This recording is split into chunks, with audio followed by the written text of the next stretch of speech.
Na verdade, o que eles estão se comprometendo é com aquele juramento de tortura e todas essas coisas insanas que você supostamente deve fazer com as pessoas, os protestantes, quando eles não acreditam em você. Só os maçons de mais alto grau percebem que, na verdade, eles estão sendo comandados pelos jesuítas. É lícito usar conhecimento adquirido com a ajuda de um demônio. Se alguma vez uma associação de pessoas mereceu a danação eterna nesta terra e no inferno, é a Sociedade de Loyola. Ainda assim, com o nosso sistema de liberdade religiosa, só podemos lhes oferecer um refúgio. Ao investigar qualquer pessoa ligada ao assassinato de Lincoln, encontrará jesuítas, seus parentes ou pessoas sob sua autoridade e influência. É uma conspiração jesuíta. O próprio Hitler confessou que aprendeu muito com a ordem dos jesuítas e que transferiu grande parte dessa organização para o seu próprio partido. A pergunta de $1 milhão, então, é: quão influentes são os jesuítas hoje? Bem-vindos de volta ao Heritage and Hope Ministries. Hoje estou acompanhado por James e também pelo Dr. Brian Husted e também da Nick do Little Light Studios. Sim? Danique, muito obrigado por se juntar a nós. Sim, obrigado pelo convite. Sim. Ei, rapidinho, antes de continuarmos, estaremos palestrando em uma conferência na Carolina do Norte em breve. Dê uma olhada neste trailer para você conferir os detalhes. Guerras sem fim. Tentativas de assassinato. A feitiçaria está destruindo nossos filhos. Famílias sendo destruídas. Ateísmo desenfreado. Um país que antes se chamava uma nação sob Deus, agora quase irreconhecível. Precisamos trazer de volta nossa religião. Precisamos trazer o cristianismo de volta para este país. Deus salvará a América? Venha descobrir nos dias 3 e 4 de abril de 2026. Inscreva-se hoje em willgodsaveamerica.com. Como o trailer disse, você pode se inscrever para esta conferência gratuita em willgodsaveamerica.com. Mas não se preocupe, se você não puder comparecer pessoalmente, pode participar gratuitamente aqui mesmo neste canal do YouTube e assistir ao vivo no dia do evento. Então, certifique-se de se inscrever para ficar por dentro das novidades. Mas, por favor, ainda se registre em willgodsaveamerica.com para receber mais atualizações. Certo, vamos voltar ao vídeo. Então, tenho visto muitas notícias por aí. Na verdade, houve uma matéria que saiu nas notícias pelo Vaticano e falava sobre o Papa se encontrando com os jesuítas, que são meio que um ramo da Igreja Católica. E eu queria discutir isso um pouco mais a fundo. No trecho, ele disse que os jesuítas eram necessários e que eles eram mais necessários do que nunca, basicamente, foi assim que eu entendi. A igreja precisa de vocês nas fronteiras, sejam elas geográficas, culturais, intelectuais ou espirituais. Esses são lugares de risco onde os mapas familiares já não são suficientes. Lá, como Inácio e os mártires jesuítas que o seguiram, vocês são chamados a discernir, inovar e confiar em Cristo. Queremos falar sobre esse sistema de adoração. Não que tenhamos algo contra qualquer católico individualmente. Eu tive alguns bons amigos que são católicos. No entanto, o sistema de adoração, eu realmente acho que devemos discutir as origens dos jesuítas e como isso se relaciona conosco como protestantes. E discutir isso um pouco mais a fundo. E estou acompanhado por 2 especialistas nesse assunto. Danique, você fez um documentário no Little Light sobre os jesuítas, a história dos jesuítas. The Chosen, você sabe, e a conexão entre jesuítas, maçons e cavaleiros templários. E eu falei um pouco sobre isso, né? Não tanto sobre The Chosen, mas sobre essa conexão no seu canal também. Sim. Isso é muito, muito interessante. Então, eu pensei que poderíamos discutir um pouco sobre isso, mas James, você também fez algumas pesquisas e preparou uma pequena apresentação sobre a história dos jesuítas. E, na verdade, temos aqui alguns livros antigos sobre a mesa que têm realmente centenas de anos, que foram escritos por jesuítas. Sim. Então, vamos falar um pouco mais sobre isso. James, quais são os principais pontos sobre a história dos jesuítas? Bem, você sabe, ao longo dos anos eles foram muito influentes e estamos vendo muita dessa influência até hoje. Mais recentemente, vamos dar uma olhada. Simplificando, este país e este mundo se beneficiam do seu compromisso com os princípios jesuítas de serem homens. Como formado por outra grande instituição jesuíta, a Xavier University, tenho grande apreço pelo valor e propósito de uma educação jesuíta. Então vimos Barack Obama, John Boehner. Obviamente, houve algumas pessoas que realmente elogiaram essas pessoas. Mas eu não acho, infelizmente, que eles realmente compreendam as raízes do que os jesuítas realmente eram.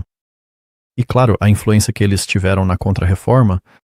Recentemente, Hollywood tem feito vídeos meio que elogiando os jesuítas. Vamos dar uma olhada neste aqui. Eles receberam saquê.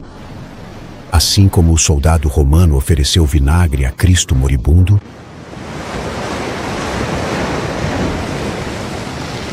rezei para que eles se lembrassem do sofrimento de nosso Senhor e tirassem coragem e conforto disso.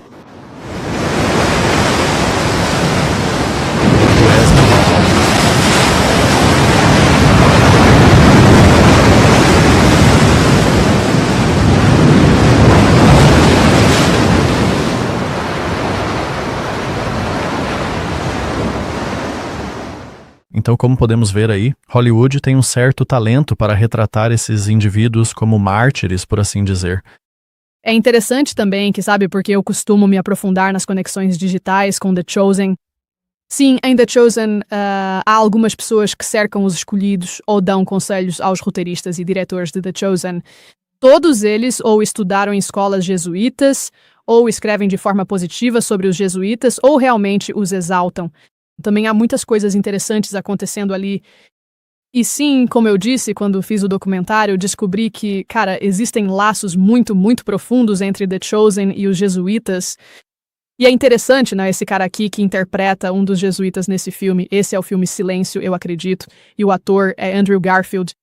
Enquanto se preparava para esse filme, Silêncio, esse ator, Andrew Garfield, ele realmente foi para um retiro de silêncio e ficou lá por meses, basicamente em silêncio, e também buscou orientação de um padre jesuíta. Então é interessante o quão profundamente envolvido isso está. E na verdade você também sabe disso, James. Os jesuítas tiveram muito a ver com Hollywood como um campo em si, não apenas como atores, mas também em todas as posições mais altas.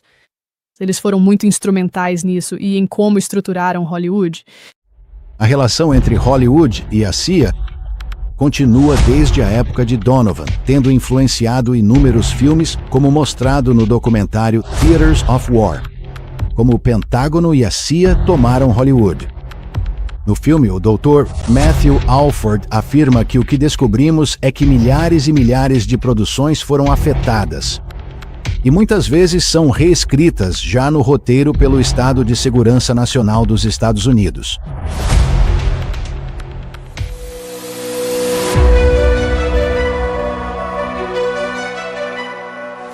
Alguns acreditam que os filmes de Hollywood são, na verdade, uma versão moderna do que era conhecido como teatro jesuíta em séculos passados, onde a ordem comunicava ideias por meio de peças dramáticas. O livro Jesuit Hollywood, de Sean Wilcock, documenta como os jesuítas usaram o teatro como parte da Contra-Reforma para refutar os dramas antipapistas inspirados por Martinho Lutero. Wilcock escreve que os jesuítas viam o teatro como tendo um propósito muito importante em seus esquemas: promover a propaganda religiosa jesuíta para as massas. Longe de ser um instrumento menor de ensino, os jesuítas incorporaram o uso de dramas, dança e ópera em suas escolas e missões ao redor do mundo. No século XX, eles foram até responsáveis por criar o Código Oficial de Produção para a realização de filmes em Hollywood. Também chamado de Código Hayes, em referência ao congressista William Hayes, ele foi originalmente criado para impedir que práticas imorais fossem comunicadas nos filmes. O código foi desenvolvido pelo editor católico Martin Quigley, juntamente com um padre jesuíta chamado Reverend Daniel Lord. O código foi mantido por cerca de 20 anos por um católico educado por jesuítas chamado Joseph Breen, que se tornou a figura central associada aos limites morais impostos à indústria cinematográfica. Em certo momento, chegou-se a dizer que Breen tinha mais influência sobre a opinião mundial do que Hitler, Mussolini ou Stalin, devido ao imenso poder que ele tinha sobre o conteúdo dos filmes de Hollywood. Sim. Bem, e quantos, sabe, você sempre vê em Hollywood é um padre. Sim. Você... Sabe, você nunca vê um pastor evangélico de gravata. É sempre um padre. Sim. E como eu disse, a origem de Hollywood está no teatro jesuíta. Sim. E também há escritos de um professor de uma universidade de artes ou artes liberais em Los Angeles, Califórnia, esse tipo de lugar. E ele escreve este ensaio acadêmico sobre os jesuítas e a infiltração em Hollywood. Na época da Reforma Protestante, como forma de combater os protestantes e a própria Reforma Protestante, eles estavam usando o teatro como um meio de resistência por meio da narrativa e do drama, mas dizia especificamente que eles não se importavam com o gênero. Poderia ser qualquer coisa que realmente fosse antibíblica e contrária aos princípios do cristianismo. Eles pensam assim, não se importam. Eles só querem usar o que puderem. E isso acabou evoluindo para o que temos hoje, que é o cinema. Os jesuítas influenciaram Hollywood e a indústria cinematográfica desde o seu início. Confira este documento, este ensaio acadêmico, devo dizer, escrito por Henry Schnitzler. Ele é membro do Departamento de Artes Teatrais da UCLA, e isso foi publicado pela Johns Hopkins. E ele fala sobre um padre jesuíta chamado Anastasius Kircher, que inventou a lanterna mágica, que foi o primeiro dispositivo a projetar imagens. O aluno de Kircher, outro jesuíta, Gaspar Schott, documentou esses avanços que mais tarde abriram caminho para o cinema, que é a base de toda a nossa indústria cinematográfica. Outro jesuíta, Claude Francis Millier de Chalais, descobriu que o olho humano percebe a cor da luz em vez dos objetos em movimento, o que foi um princípio fundamental do cinema.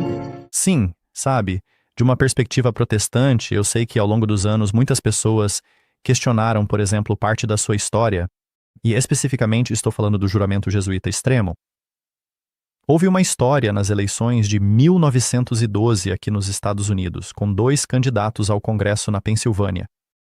Estavam presentes Eugene Boniwell, um democrata, e Thomas Butler, um republicano.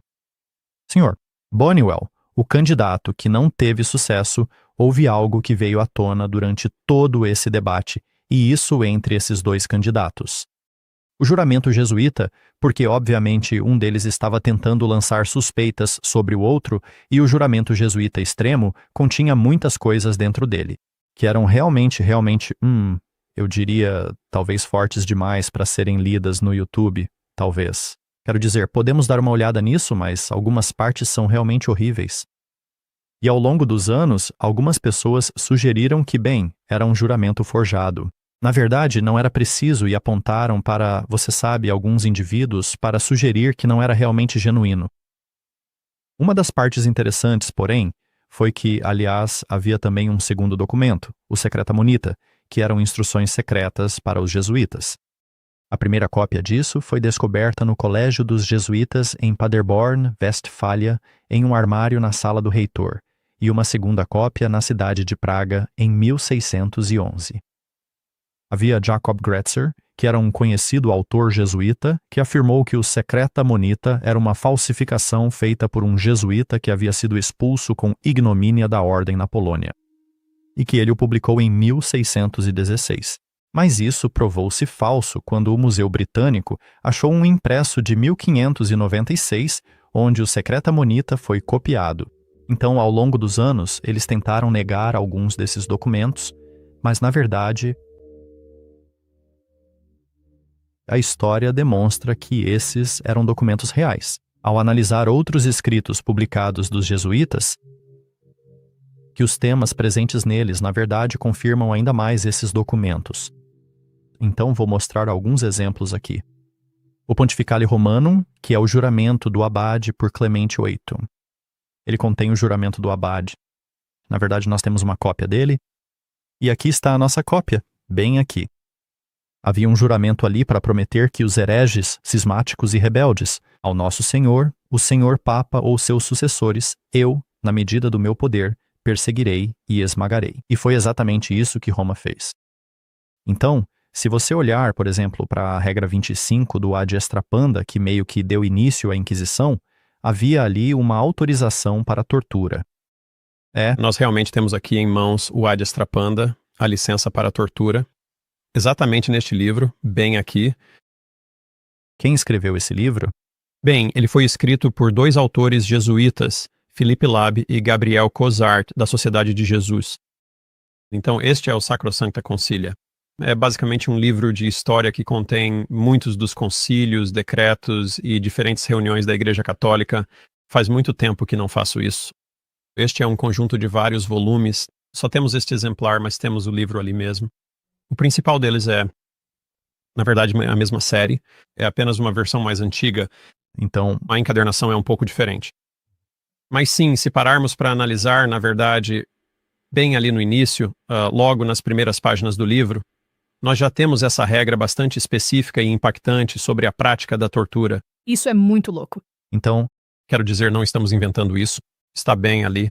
está nos escritos. Sim, É interessante porque os jesuítas realmente surgiram como a resposta da Igreja Católica à Reforma Protestante. E então, para quem talvez não saiba disso, a Igreja Católica, em certo momento, e isso foi profetizado, que isso iria acontecer. Na Bíblia, em Daniel capítulo 7 especificamente, e também em parte de Apocalipse 13, foi profetizado que esse poder religioso iria basicamente governar sobre reis, nações, por 1260 anos. E sim, 538 depois de Cristo foi quando a Igreja Católica Romana realmente se tornou esse poder mundial. E é daí que vem a Idade das Trevas, certo? Tipo, por tantos anos as pessoas não tinham acesso à sua Bíblia porque era proibido ter Bíblias. E então a Igreja Católica decidia no que você deveria acreditar. E então, bem, quando aconteceu a Reforma Protestante e as pessoas começaram a protestar, que é justamente o que significa protestantes, tipo, estamos protestando, e deixa eu dizer agora mesmo, o protesto não acabou. Foi aí que a Igreja Católica Romana surgiu com os jesuítas. E eu acho que o que as pessoas podem perceber hoje, que é tão diferente disso, é que, bem, os jesuítas são apenas pessoas muito boas e gentis. E muitos deles, provavelmente, você sabe, são. Mas, na verdade, ao que eles se comprometem é aquele juramento de tortura e todas essas coisas insanas que você deveria fazer com as pessoas. Protestantes, quando eles não acreditam em você, e então eles andavam por aí agindo, se apresentando como cristãos piedosos, e até mesmo se misturando com protestantes fingindo ser protestantes. O que ainda acontece hoje em dia, quando na realidade eles estão tentando te convencer a voltar para o que chamam de igreja-mãe, que na verdade era o que eles faziam, uma sociedade secreta. Eles eram conhecidos por sua violência e pelo uso de veneno, creio eu, uma de suas principais características. sim. E se você quer saber, sabe, eles podem tentar se esquivar do juramento mesmo que tenhamos provas de que é real. Sim. Mas observe as ações deles. Sim. De quantos países eles foram expulsos? Sim. Até com Andrew Garfield naquele filme era o Japão. Sim. E eles foram expulsos, creio que foram expulsos do Japão. A única coisa o que encontramos aqui no registro católico é que não há crime que o guerreiro devoto nos acuse de cometer, do qual não devamos nos declarar culpados. Ele diz, estamos tentando transformar os Estados Unidos em um país católico. Certamente estamos fazendo tudo ao nosso alcance para conseguir isso. Quero dizer, é isso que estamos vendo hoje. E você vê no Western Watchman, a Igreja Católica dará a garantia de que não irá perseguir ninguém? Eles continuam afirmando que a Igreja Católica não dá garantias de bom comportamento.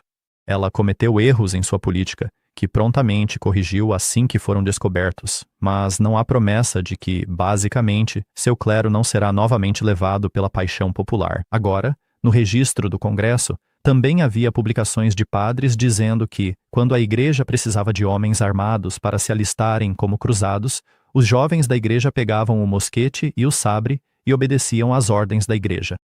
Quero dizer, se isso não te faz lembrar, tipo, do 6 de janeiro, sabe, no Capitólio, você... Sabe, você está falando sobre o 6 de janeiro. Acho que precisamos ter cuidado porque não queremos que nosso público pense que estamos tomando partido de um lado ou de outro. O que você basicamente está dizendo é que existem marionetistas por trás dos bastidores que estão manipulando os bastidores para tentar orquestrar algo com um objetivo específico. E o fim não é um lado vencer ou o outro vencer. É o dialeto hegeliano. Isso é ordem a partir do caos. Sim. E assim, por meio dessa síntese, dessa moagem, dessa síntese, você atinge o resultado desejado. Portanto, não consideram nenhum dos lados corretos. O que podemos alcançar com esse confronto? Quero dizer, é basicamente sobre isso que eles se dedicam. É convocar o clero para organizar os leigos, mulheres, idosos e jovens em sociedades secretas, para que homens e meninos tenham instrutores competentes para orientá-los, treinamento militar, para que estejam preparados para ajudar e sustentar nossa fé em uma emergência. Lemos em O Grande Conflito que, no século XIII, foi estabelecido o mais terrível de todos os instrumentos do papado, a Inquisição. E no fim das contas, foram os jesuítas que acabaram assumindo o controle e realmente fizeram dela o que foi. Só para dar um pouco de contexto sobre a Inquisição, algumas pessoas hoje em dia tendem a minimizá-la. Mas se você olhar o Manual do Inquisidor, do qual na verdade temos uma cópia aqui, havia princípios nesses livros que indicavam, por exemplo, que uma cidade inteira deveria ser queimada. Por causa dos hereges, qualquer um que quiser pode capturar e matar hereges. E isso era diretamente contrário aos princípios de Cristo em Lucas, capítulo 9, onde ele se opôs fortemente aos discípulos que queriam destruir uma cidade que os rejeitou. Você pode ver no mesmo manual dos inquisidores que prelados ou inquisidores podem torturar testemunhas para obter a verdade. O quê? E assim, no fim das contas, foram os jesuítas que realmente se tornaram os campeões do papismo, cortados de todo laço terreno e interesse humano e mortos para as exigências do afeto natural, da razão e da consciência, totalmente silenciados. Eles não conheciam nenhuma regra, nenhum laço, exceto o da sua ordem. E assim, na verdade, eles se tornaram meio que esses fanáticos supremos pelo catolicismo, levando-o realmente ao extremo. Dá uma olhada nisso, Alex. O que encontramos aqui sobre a Inquisição? O merecido ódio que recaiu sobre a Inquisição, geralmente dirigida por dominicanos, levou os jesuítas, cujos próprios métodos controversos foram diferentes, a negar qualquer ligação com esse tribunal e a apresentar sua ordem como isenta de cumplicidade em seus atos. Mas, na verdade, foi o próprio Inácio de Loyola quem providenciou sua criação em Portugal em 1545 a 1546. Um dos pouquíssimos cardeais da ordem foi inquisidor-geral. Daquele reino em 1655. Na verdade, em uma das igrejas jesuítas, há uma estátua alegórica da igreja de Hus, ou Lutero, sendo destruída. E você pode ver Hus e Lutero sendo expulsos do céu ali, presumivelmente por Maria. Mas vamos dar uma olhada aqui na história de Inácio. Ele nasceu Inígo Lopes de Onias em Loyola, no castelo de Loyola, e os primeiros registros o descrevem como alguém um tanto impetuoso e que se ofendia facilmente. Hoje existe ali uma espécie de magnífico mosteiro dedicado à sua memória. Dizia-se que, quando jovem, ele era um homem violento e bruto, portanto não é uma pessoa realmente gentil. Vamos dar uma olhada neste vídeo aqui. Pamplona está perdida, Lloyd. Eu digo, nós lutamos.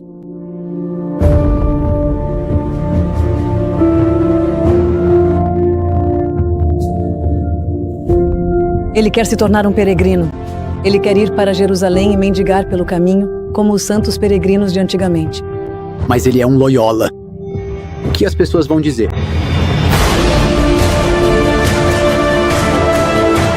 Se você pudesse ouvir a voz de Deus, gostaria de mantê-la em segredo? Você sabe do que este conselho é capaz. Você realmente quer morrer?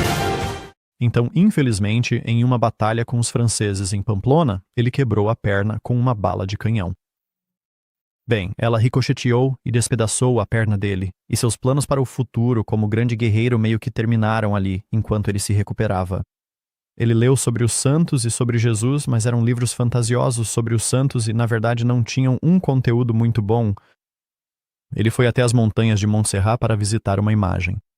E aqui nós encontramos Neste mosteiro estava ali a Virgem Negra. Bem, ele passou 3 dias em confissão e uma noite inteira diante disso, e se consagrou a Maria. Ele decidiu que iria para Jerusalém e conquistaria para Cristo aquilo que as cruzadas, seja lá o que não conseguiram realizar, ele determinou que faria. Então não parece que ele era muito ambicioso, certo? Mas na verdade ele não pôde ir porque Barcelona estava com peste. Ele acabou ficando em Manresa, que você pode ver na imagem aqui, e ele passou 10 meses em uma caverna, onde teve uma espécie de exaustão, sonhos e visões, bem aqui nesta caverna. Ele afirmou que a doutrina secreta lhe foi ensinada. Em sua visão, ele via luzes piscando e acreditava que havia perseguido Satanás como um cachorro com um chicote. É interessante que ele diga isso, mas ele chegou a sair da caverna e ir para a luz do dia. Isso não se sabe. Sim. Não saberia te dizer, mas obviamente ele passava muito tempo, lá dentro. Sim. Quero dizer, passar tanto tempo em solidão e na escuridão não faz nada bem para a saúde mental. Então não me surpreenderia se você começasse a ver coisas estranhas, sabe? Sim, Quero dizer, com todo respeito, mas eu não diria imediatamente, esse cara teve esse sonho ou essa visão, e isso veio de Deus. Quando isso é algo muito... Quero dizer, estou presumindo que estou cercado de pessoas da área médica. Algo muito médico, é algo que poderia acontecer, não é? Oh, sim. Acho que também no mundo pagão as cavernas eram conhecidas como moradas das divindades. Oh, Nossa, uau, sim.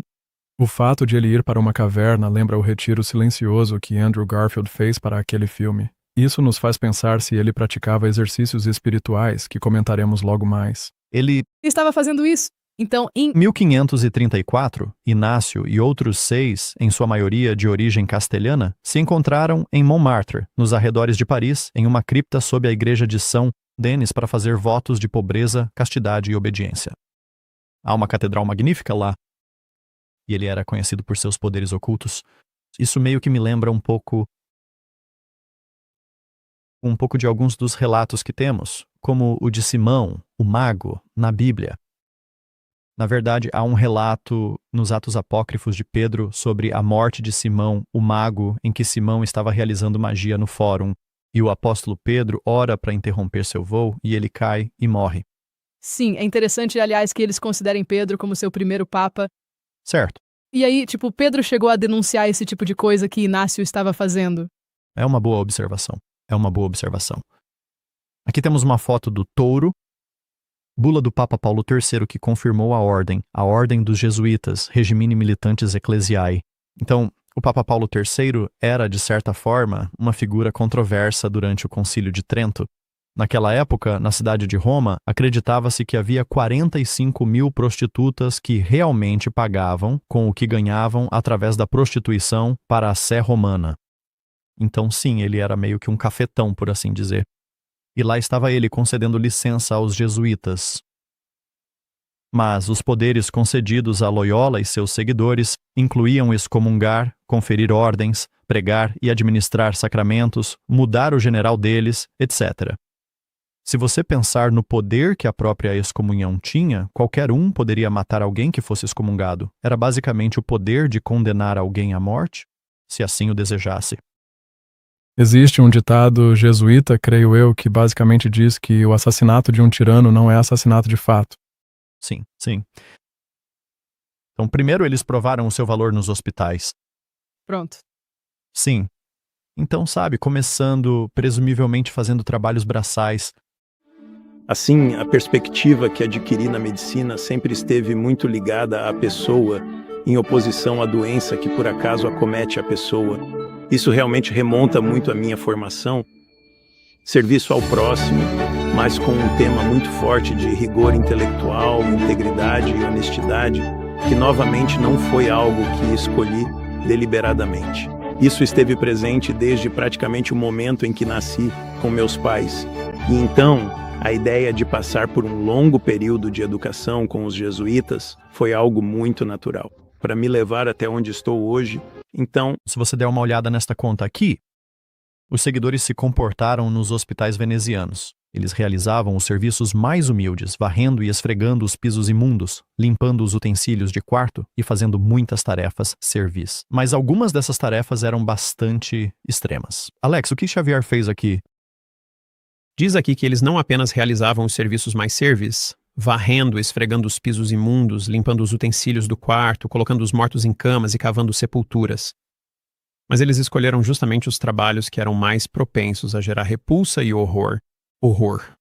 Certa vez, quando um paciente pediu a Xavier que drenasse um abscesso e ele se sentiu bastante incomodado com a ideia, colocou a mão, coberta de secreção purulenta, na boca para testar ao extremo seu autocontrole.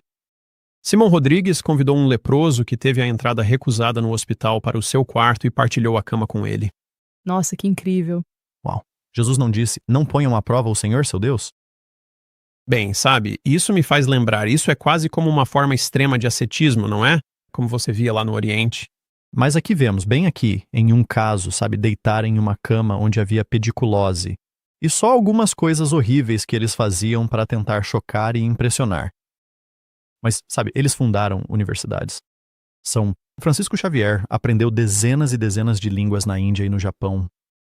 No início, apenas 60 deles eram permitidos, mas isso acabou sendo posteriormente revogado pela Bula Exposit Debitum de Júlio III.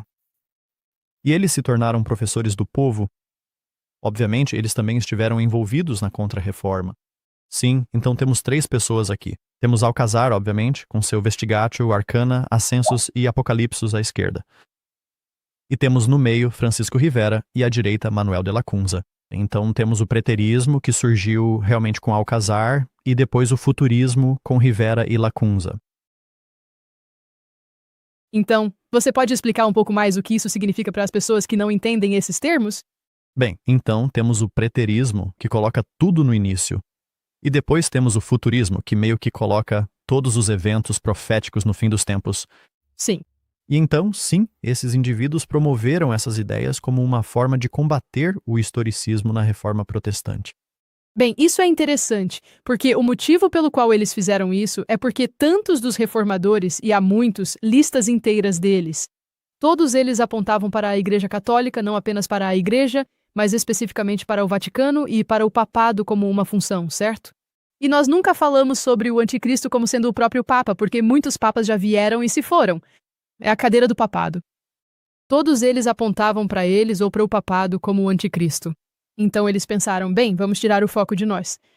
Vamos inventar alguma teologia de que o papado ou que o anticristo veio no passado ou ainda está por vir no futuro. E quantos protestantes aceitaram isso? A teologia de hoje. Bem, sabe, olhando para isso, eles tiveram que criar os jesuítas para tirar o foco, basicamente tirar o foco da Igreja Católica. Mas veja, acho que você mencionou isso antes, James. Você disse que a Inquisição está sendo minimizada por muitas pessoas hoje em dia. Eu estava ouvindo um episódio do Walter Veith no canal dele, Clash of Minds, e lá ele destacou um trecho de um nacionalista cristão proeminente, que disse que, sabe, muita gente fala sobre a Inquisição e a Idade das Trevas e comenta sobre como aquilo foi horrível, mas na verdade isso não era bem assim para a maioria dos cristãos daquela época. Muitos diriam que a Idade das Trevas foi terrível, sabe? E que estavam queimando bruxas, sabe? E todo mundo era oprimido pelo cristianismo e pelo clero, e que foi simplesmente uma época horrível, horrível. Enquanto que, naquela época, a maioria discordaria, a maioria durante aqueles séculos diria, não, a cristandade é maravilhosa. Nós amamos Cristo. Nós amamos a igreja dele. Estamos fazendo avanços incríveis. Expulsamos as trevas e espíritos demoníacos literais das tribos do norte da Europa, de vários lugares e das Américas e todo esse tipo de coisa. E estamos fazendo progressos incríveis, descobertas incríveis, traçando novos mapas, inovando e inventando. Então, eu sou da opinião de que toda essa ideia de Idade das Trevas é uma operação psicológica. Eu acho que a Idade das Trevas foi, na verdade, uma era de ouro. O chamado Grande Iluminismo é o feitiço sombrio do Ocidente e, na verdade, vivemos hoje uma verdadeira Idade das Trevas. Então, a questão é que existe essa minimização, como você disse, da Idade das Trevas, quando tudo isso estava acontecendo, quando cristãos verdadeiros estavam sendo caçados e perseguidos, e isso está sendo ignorado. É como as pessoas que negam o Holocausto. Eu estive lá na Áustria e na Alemanha e eu sentei ali e realmente entrei e vi os fornos onde mataram pessoas. Eu estive nos campos de concentração e negar o Holocausto e dizer, não morreram tantas pessoas assim, é simplesmente uma negação total da história. Mas ainda assim, há pessoas semelhantes que vão e negam a Reforma Protestante, a Inquisição, as trevas do que o povo de Deus foi perseguido por meio de... E presumo que esse nacionalista cristão era obviamente americano. Sim? Tipo, estamos vivendo na América, um país que foi fundado por pessoas que fugiam daquela tirania, que estavam sendo perseguidas. Certo. Sim. Quais são os números? Tipo uns 50 milhões ou mais, algo assim. Então, acho triste quando isso acontece. Acho que é aí que as pessoas se esquecem do que significa ser protestante. Significa protestar contra o sistema novamente.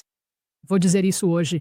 Ainda estou protestando. E acredito que todos nós aqui nesta mesa ainda estamos fazendo isso. E sim, quero dizer, se nos chamamos de cristãos, e digo isso com todo respeito a essa pessoa aqui, acho que precisamos lembrar o que aconteceu. Porque esses são nossos irmãos e irmãs em Cristo que partiram e em suas vidas, e foram queimados na fogueira e torturados até a morte, para que pudéssemos ter a palavra e a luz de Deus hoje. Então, se você se lembra do juramento jesuíta sobre o qual falamos no início, uma das coisas que ele menciona é Bing. Abaixar-se tanto a ponto de ser um judeu entre os judeus. Aqui está um exemplo, onde Manuel Lacunza, na verdade, escreveu sob o pseudônimo de Juan Yosefet Ben Ezra, como um cristão hebreu. Então ele está literalmente sendo um judeu entre os judeus como uma forma de plantar essa enganação. Aqui está uma evidência desse juramento sendo realmente colocado em prática, e isso é inegável. No Paraguai, eles realmente estabeleceram reduções que, de certa forma, escravizaram alguns dos índios locais. E a própria escravidão, na verdade, não era considerada inconsistente com a lei natural e divina. Você pode ver a instrução do Santo Ofício de 20 de junho de 1866, onde isso foi confirmado. Portanto, eles não se opunham à escravidão. Eles encontraram seu caminho até as cortes dos reis. E Luís XV, seu confessor, era jesuíta. E é preciso refletir sobre como os jesuítas, ao tomarem consciência através da confissão de todos esses pecados que estão ocorrendo, Sim. isso te dá uma quantidade tremenda de poder nos bastidores para poder ditar o que acontece na vida real. Bem, pense, quero dizer, se você conta seus segredos mais obscuros para alguém e depois, digamos que você está mais exposto ao público e essa pessoa está na corte e simplesmente te aconselha a fazer algo. Sabe, é como se dissesse, eu realmente acho que você deveria assinar este édito. É como se estivesse apenas olhando para você. E você sabe que contou a essa pessoa o segredo mais obscuro que jamais contaria nem ao seu melhor amigo. E você pensaria 2 vezes. Sim? Sim. Eles tinham uma espécie de sistema estabelecido no qual os jesuítas respondiam aos provinciais e os superiores ao geral. Basicamente, estou estabelecendo que, para mim, essa é apenas a minha percepção. Olhando para isso, é meio que o projeto final do diabo como acusador dos irmãos, onde você teria alguém abaixo de você que poderia relatar para alguém acima de você e contar ao seu superior todos os seus defeitos e todos os seus erros. Então, é um sistema meio bagunçado a forma como eles organizaram tudo. E quando eu fiz esse segundo documentário sobre The Chosen no nosso canal Little Light Studios, o segundo, quero dizer, fizemos um separado. E então eu fiz este especificamente sobre a conexão com sociedades secretas. Os jesuítas também são conhecidos por basicamente comandarem os maçons. Por que eu digo isso? É porque os próprios maçons dizem isso. Existe um documento que você e eu encontramos, na verdade você encontrou primeiro, onde os maçons admitem que apenas os maçons de mais alto grau percebem que, na verdade, estão sendo comandados pelos jesuítas. E eles dão todos esses motivos para explicar por que isso acontece. Isso está presente, você pode encontrar em várias partes diferentes dos cultos deles. No livro Freemasons Magazine, a Masonic Mirror, volume 4, que é do século XIX, uma publicação maçônica, diz na página 399, os irmãos e companheiros dos maçons são os scholastici e codutores espirituales dos jesuítas. Para os temporais ou seculares, os jesuítas ainda não são membros da ordem. Eles não devem fazer a própria vontade, pois a ordem dos jesuítas exige obediência absoluta. E os jesuítas seculares ainda não sabem que a maçonaria está sob a direção da ordem. Os segredos e o segredo dos maçons aludem aos segredos dos Nostri ou Notas. O Vale de Josafá, inclusive, pela sua inicial J, representa os jesuítas e simboliza toda a superfície do globo. Onde os maçons não devem saber que são escravos dos jesuítas. Aliás, eles certamente não sabem disso, a palavra mosaico se referindo ao pavimento. Dizem-nos que está escrito em itálico para simbolizar o artifício de Moisés, que soube cegar o povo de Israel para torná-los seus partidários. A estrela flamejante é o Sol, o emblema da ordem, o símbolo da onipotência. O mestre maçom representa o chefe dos Notres, ou Nostri, e faz referência ao general. Os 4 princípios, os 4 votos dos jesuítas iniciados. Então, o que essa publicação maçônica está dizendo é que os maçons estão diretamente subordinados aos jesuítas, mas isso apenas nos níveis absolutamente mais altos. Os maçons estão cientes disso. Mas também, quando você observa a sobreposição entre os cavaleiros templários, os jesuítas e os maçons, há sobreposição ali também.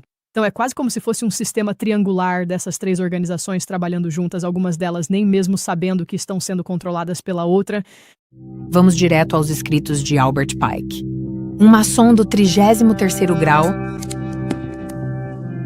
e soberano grande comandante do rito escocês da jurisdição sul. Tenho bem aqui na minha frente este livro, Moral e Dogma da Maçonaria. Basicamente, esta é a religião deles. É aqui que eles dizem, isto é o que acreditamos. Agora, no capítulo 17, Pike escreve: os templários, ou pobres companheiros soldados da sagrada casa do templo destinada a ser reconstruída, tomaram como modelos na Bíblia os maçons guerreiros de Zorobabel, que trabalhavam segurando a espada em uma mão e a colher de pedreiro na outra.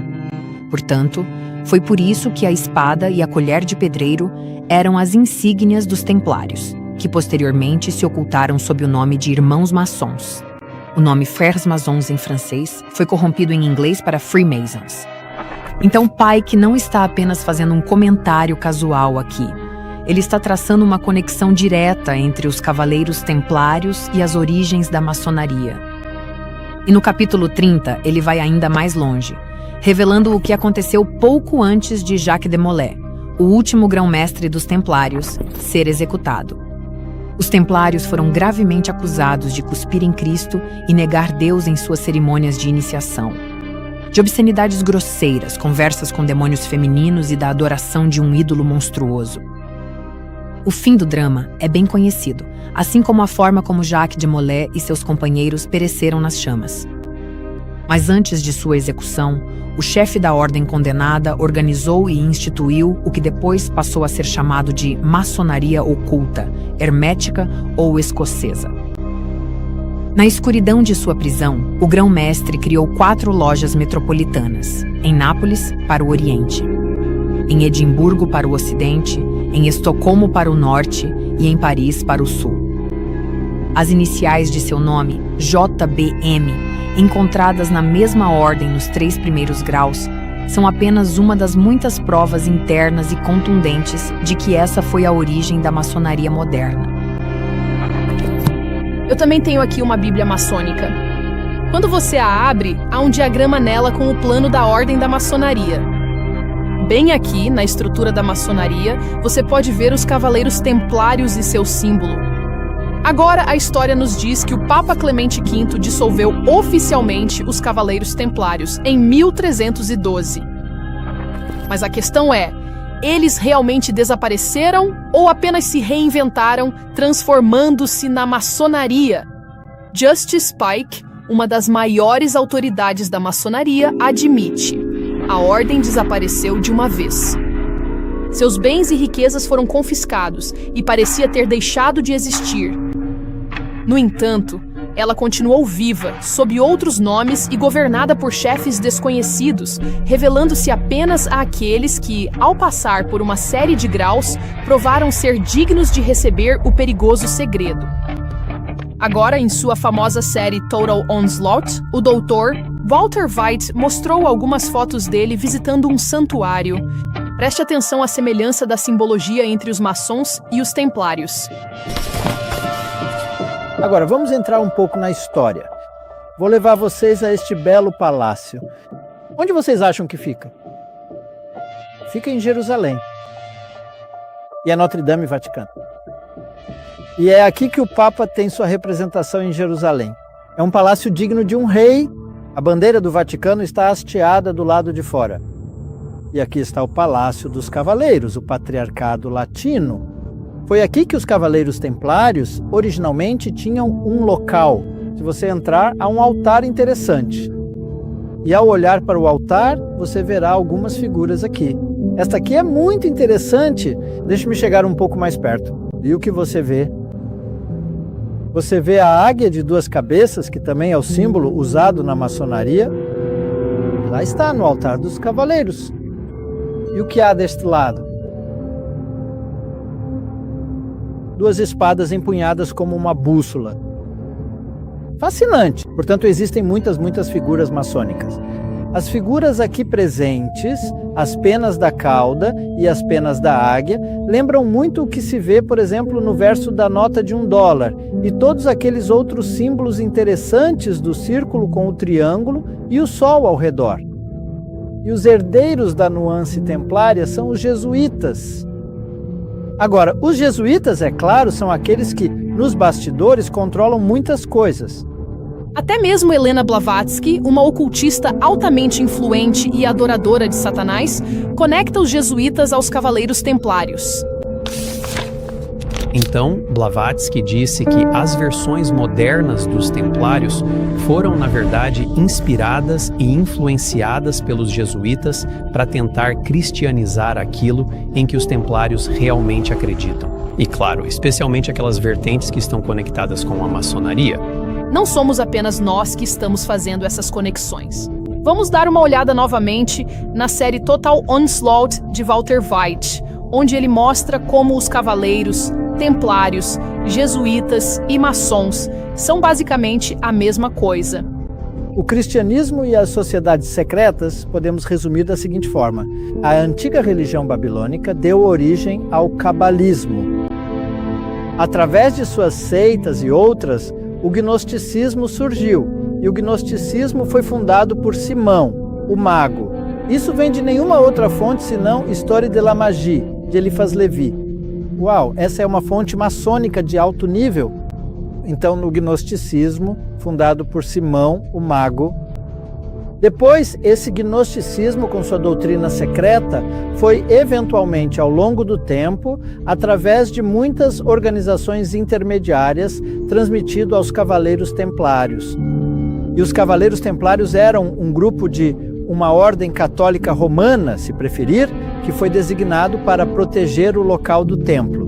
E eles tinham fortes ligações com sociedades islâmicas, os ismaelitas, os karmatitas, os fatimitas, os drusos e os assassinos. Agora, os templários, eles transmitiram suas informações secretas internas aos Rosacruzes e aos jesuítas.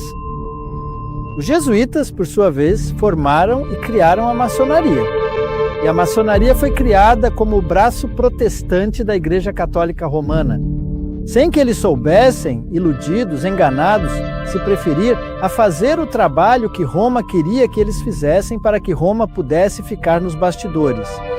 Enquanto a maçonaria fazia isso por eles. Então não eram eles, eram os outros.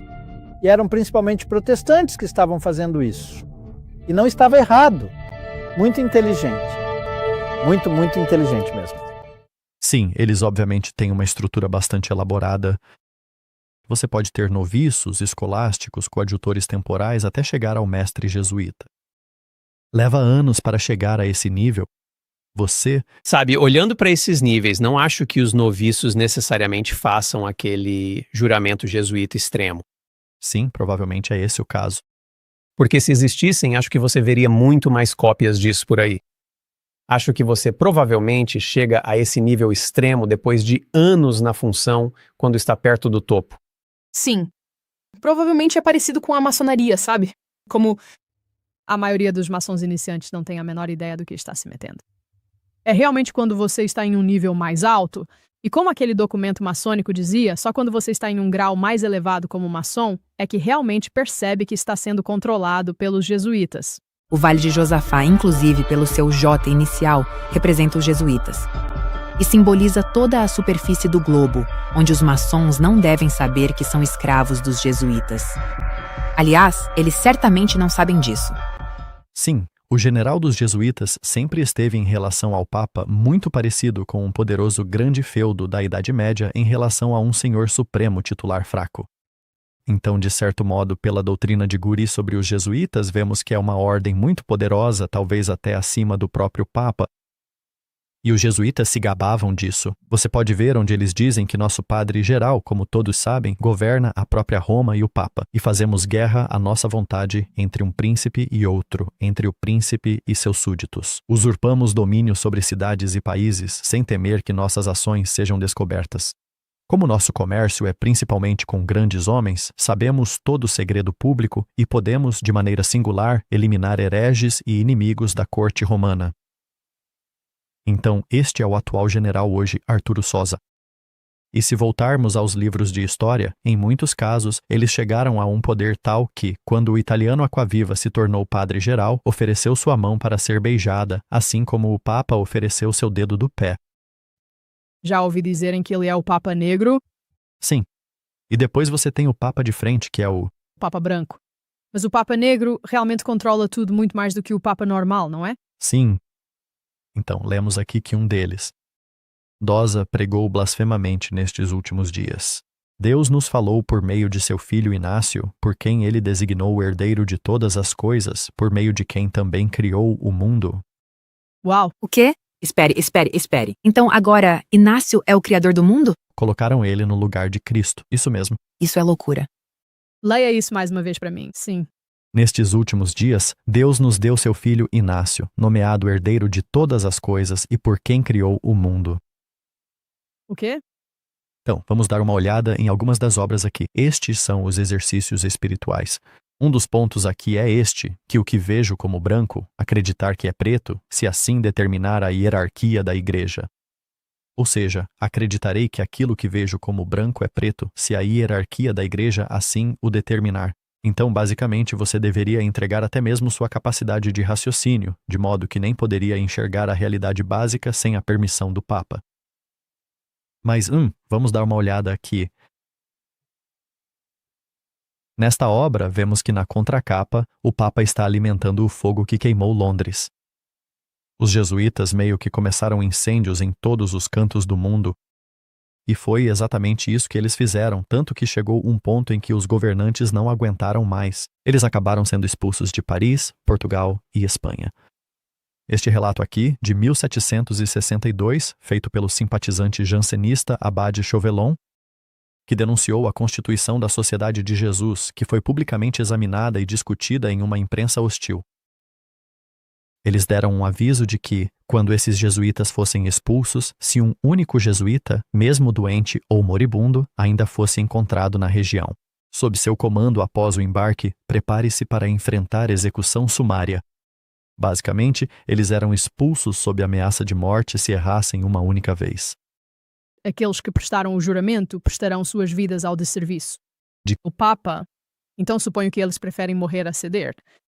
Sim, e no fim das contas, embora os governos tivessem percebido que os jesuítas haviam sido expulsos e tentassem expulsá-los também, ainda havia rumores. Em certo momento, dizia-se que os jesuítas, nos tempos de Belarmino, haviam realmente matado e envenenado o Papa Clemente VIII. A situação ficou tão grave que o Papa Clemente XIV acabou emitindo uma supressão contra eles. Então, eles foram suprimidos por Roma. Acho que Roma já tinha tido problemas demais. Como resultado, a imagem ficou ruim, mas pouco tempo depois, eles foram restabelecidos em 1814. O Papa Pio VII devolveu o poder aos jesuítas. E Brian, o que lemos sobre John Adams aqui? Não estou feliz com o renascimento dos jesuítas. Enxames deles se apresentarão sob mais disfarces, já assumidos até mesmo por um chefe dos boêmios, como impressores, escritores, editores, professores de escolas, etc. Se alguma vez uma associação de pessoas mereceu a danação eterna nesta terra e no inferno, é a Sociedade de Loyola. Contudo, com o nosso sistema de liberdade religiosa, só nos resta oferecer-lhes um refúgio. Palavras muito fortes. Sim. Você... Sabe, muita gente fala sobre a ordem jesuíta e diz: isso é só um monte de teoria da conspiração. Olha, você acabou de ver John Adams escrevendo para Thomas Jefferson, entendeu? Ele assinou a Declaração de Independência. Isso não é como uma história de tabloide, sabe? Isso é como um registro histórico verificável. Bem, alguns dizem que isso é passado, mas não acreditam que ainda estejam agindo ativamente como aqueles jesuítas hoje em dia. Mas acho que há muitas evidências disso de que ainda está acontecendo. Bem, eu queria que você me mostrasse quando, de repente, eles decidiram. Agora somos os bonzinhos. Sim, exatamente. Onde é isso? Sim. Bem, nesse caso você teria que desistir de Roma. E também, mais uma vez, voltando ao documentário feito sobre os escolhidos, por que todos esses laços ainda seriam tão fortes e ainda existiriam? E a influência seria tão grande se eles tivessem mudado completamente? Sim, agora isso foi uma confissão de algumas das crenças deles bem aqui, acreditando que eles, dois deuses, um é filho, pai e mãe, metaforicamente de acordo com a geração eterna. Mas para eles, os termos mãe e pai podem ser igualmente atribuídos a Deus e à Virgem Santíssima, como se ambos fossem hermafroditas. Uau! É muito semelhante ao gnosticismo presente na igreja primitiva. Mas eles também disseram que acreditam em Jesus Cristo, o único Filho de Deus em sentido metafórico, segundo uma geração eterna e temporal. E você pode ver, na verdade, parte dessa confissão ou desses princípios contidos em Alfonsos de Vargas, de Reges e Príncipes, bem aqui. E parte desses exercícios envolvia uma separação de todos os amigos e conhecidos. Isso, para mim, me parece muito com o que o diabo fez com Eva, meio que afastando-a de Adão, influenciando no Jardim do Éden. E também por isso eles buscam esses retiros silenciosos, como Andrew Garfield fez, e isso foi por conselho de um padre jesuíta? Sim, e então alguns desses exercícios envolvem, você sabe, orações de respiração, algo muito consistente com os princípios da meditação oriental.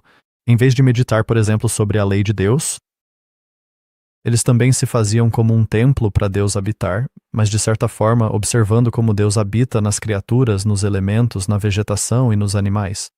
É uma ideia bastante panteísta de como Deus habita em tudo.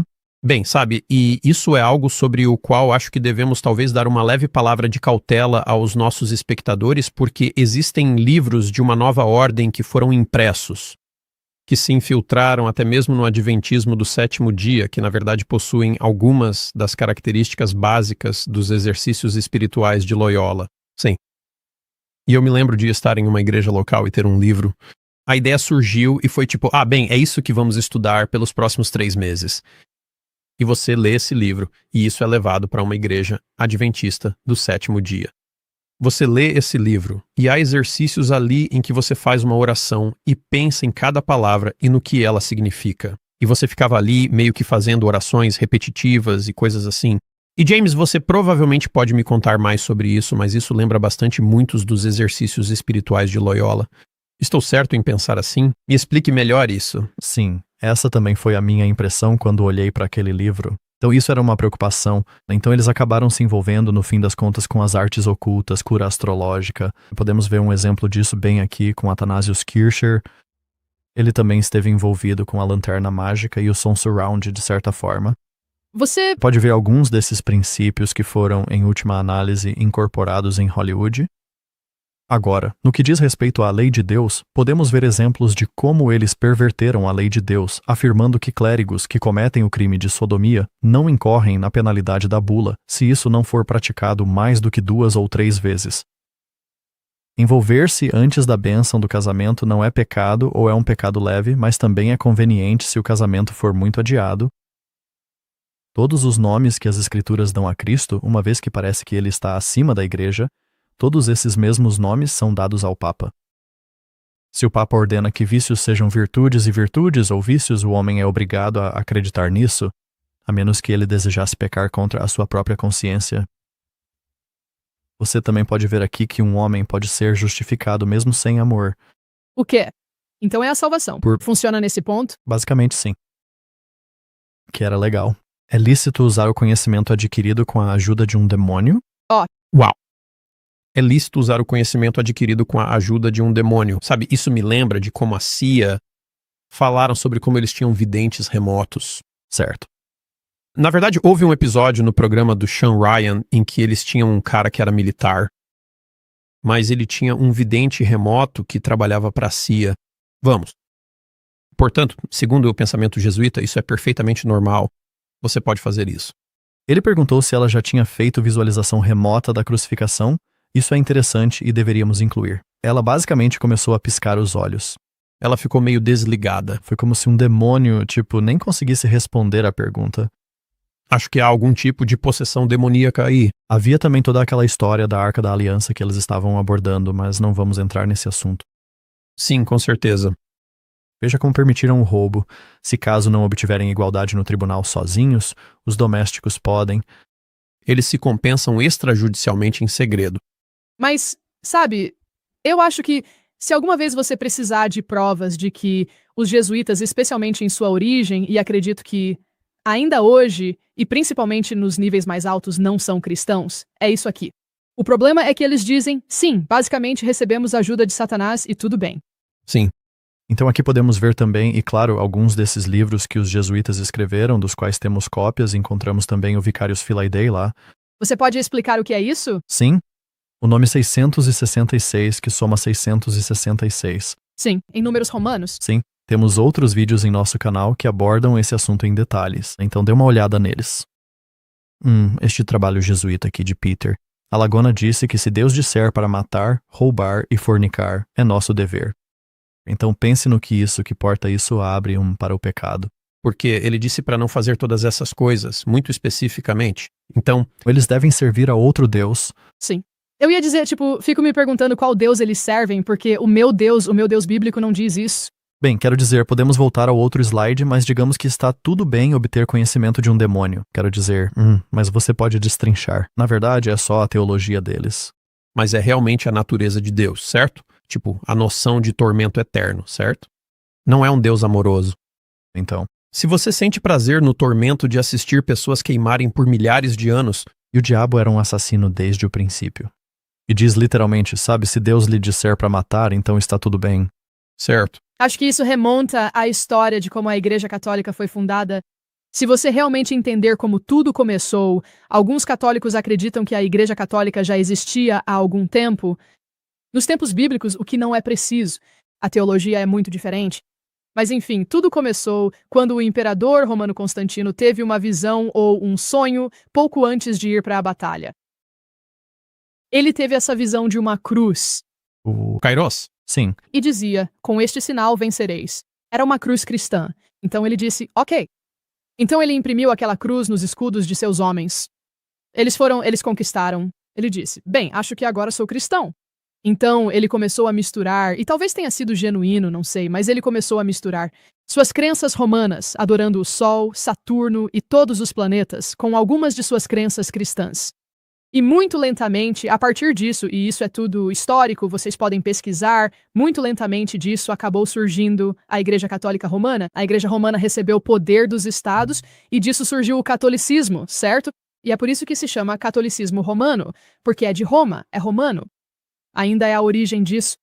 Ela realmente se desvia do protestantismo e, eu diria também, do cristianismo bíblico especificamente, justamente por esse motivo. E, portanto, acredito que há muitos católicos que são muito genuínos em sua fé, e acredito que muitos deles se morrerem. Nunca tendo conhecido a verdade, mas, como você disse, tendo vivido de acordo com a luz que lhes foi dada, a Bíblia diz que Deus relevará a ignorância deles. No entanto, logo em seguida, é dito que Deus faz um chamado, mas que venham ao arrependimento uma vez que conheçam a verdade. E eu concordo com você que acredito que muitos deles também estarão no céu com o conhecimento que possuem. Na verdade, durante a Idade das Trevas, eles não tiveram outra opção senão se tornarem católicos. Certo? Certo. Assim, encontramos nos escritos deste jesuíta que, se alguém consultar as estrelas, essa adivinhação poderá estar isenta de todo o pecado. É interessante notar que, dentro da Babilônia, encontramos evidências de astrologia. Mesmo em tempos mais recentes, encontramos isso bem aqui. Existiu uma vidente americana, John Dixon, que confessou ter aprendido com um astrólogo caldeu e um padre jesuíta. Os caldeus faziam referência aos babilônios. Certo. E você pode encontrar exemplos de como ela era muito envolvida com a astrologia antigamente. Mas por falar em assassinato, os jesuítas ensinavam que era lícito matar aqueles que ferem nossa honra ou nos cobrem de infâmia diante de pessoas de destaque. Você pode ver aqui que eles disseram que certos atos não eram punidos de acordo com a lei comum e que se um homem se tornasse um incômodo para a sociedade, o filho poderia legalmente matar o pai. Nas obras deste jesuíta havia isto, um poema específico bem aqui, e eu não vou ler tudo isso, mas obviamente é algo muito, digamos, grosseiro no que realmente aborda aqui. Você pode ver que os jesuítas realmente incorporaram o princípio do faça o que quiser em seu sistema de crenças. E isso se dava, de certa forma, pelo princípio aqui de que, se você está invencivelmente convencido de que mentir é um ato de virtude para salvar um amigo, sua mentira será uma obra de misericórdia. Se você acha bom matar um homem que blasfema, esse homicídio será uma obra religiosa. Então, eles acabaram adotando o princípio de que, basicamente, se você acha que algo é de determinada maneira, esse pensamento abençoa sua ação, mesmo que seja contrária à lei de Deus. Assim, as intenções direcionadas eram uma forma de, basicamente, em boa consciência, desobedecer aos mandamentos de Deus. E faze o que tu queres é uma afirmação do satanista Aleister Crowley. Também era chamado a besta, porque ele era extremamente mau. E ele dizia lá, faze o que tu queres. Isso será toda a lei, não os mandamentos de Deus. Certo? Todas essas citações me lembram do homem mais perverso que já existiu. E na verdade você vê pessoas como Jay-Z, eles usam, sabe, isso... Faz o que tu queres. Sim, e você vê isso em Hollywood e entre celebridades. Ele estava na capa dos Beatles, uma das capas dos Beatles também. Tipo, ele tinha um monte de gente. E ele estava se escondendo.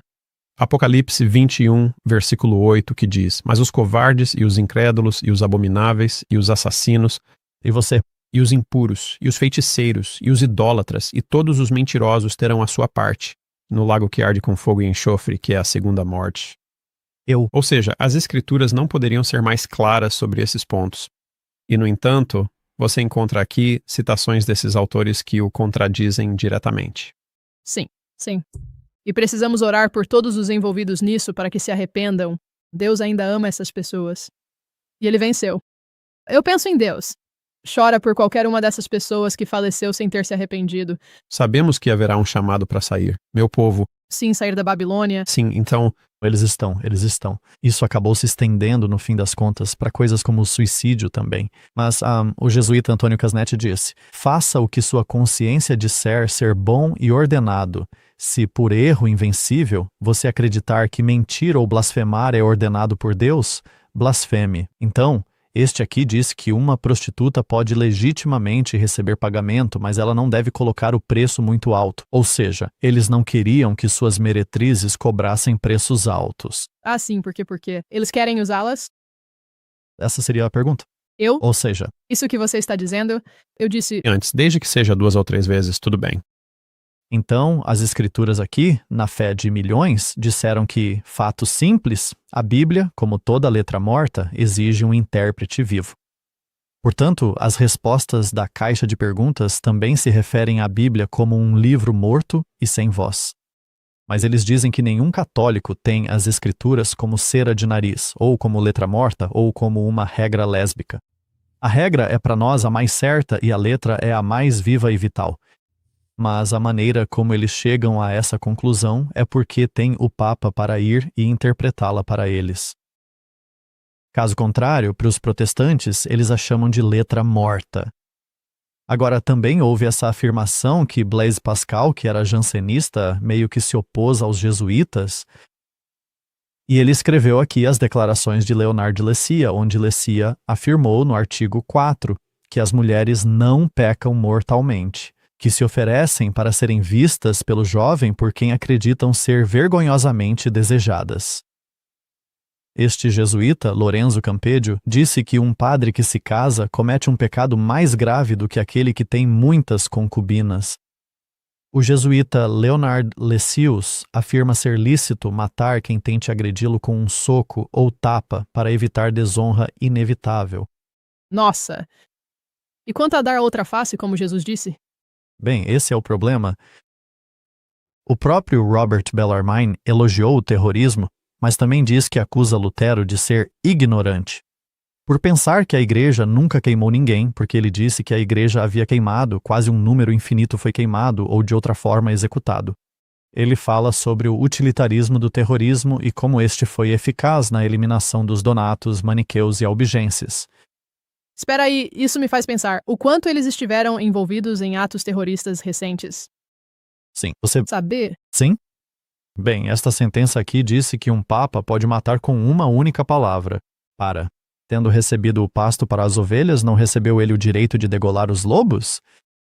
Sim, este aqui diz que as crianças, dizem, são obrigadas a denunciar seus pais ou parentes que sejam culpados de heresia. Mesmo sabendo que serão queimados, podem deixá-los passar fome ou matá-los. São inimigos dos direitos humanos. Foi o que houve no massacre de São Bartolomeu em 1572. Edmund Auger, jesuíta, pregou em Bordeaux sobre a noite de São Bartolomeu, chamando-a de execução divina. Afirmou que o julgamento seguiria para lá dias depois, quando ocorreu o novo massacre.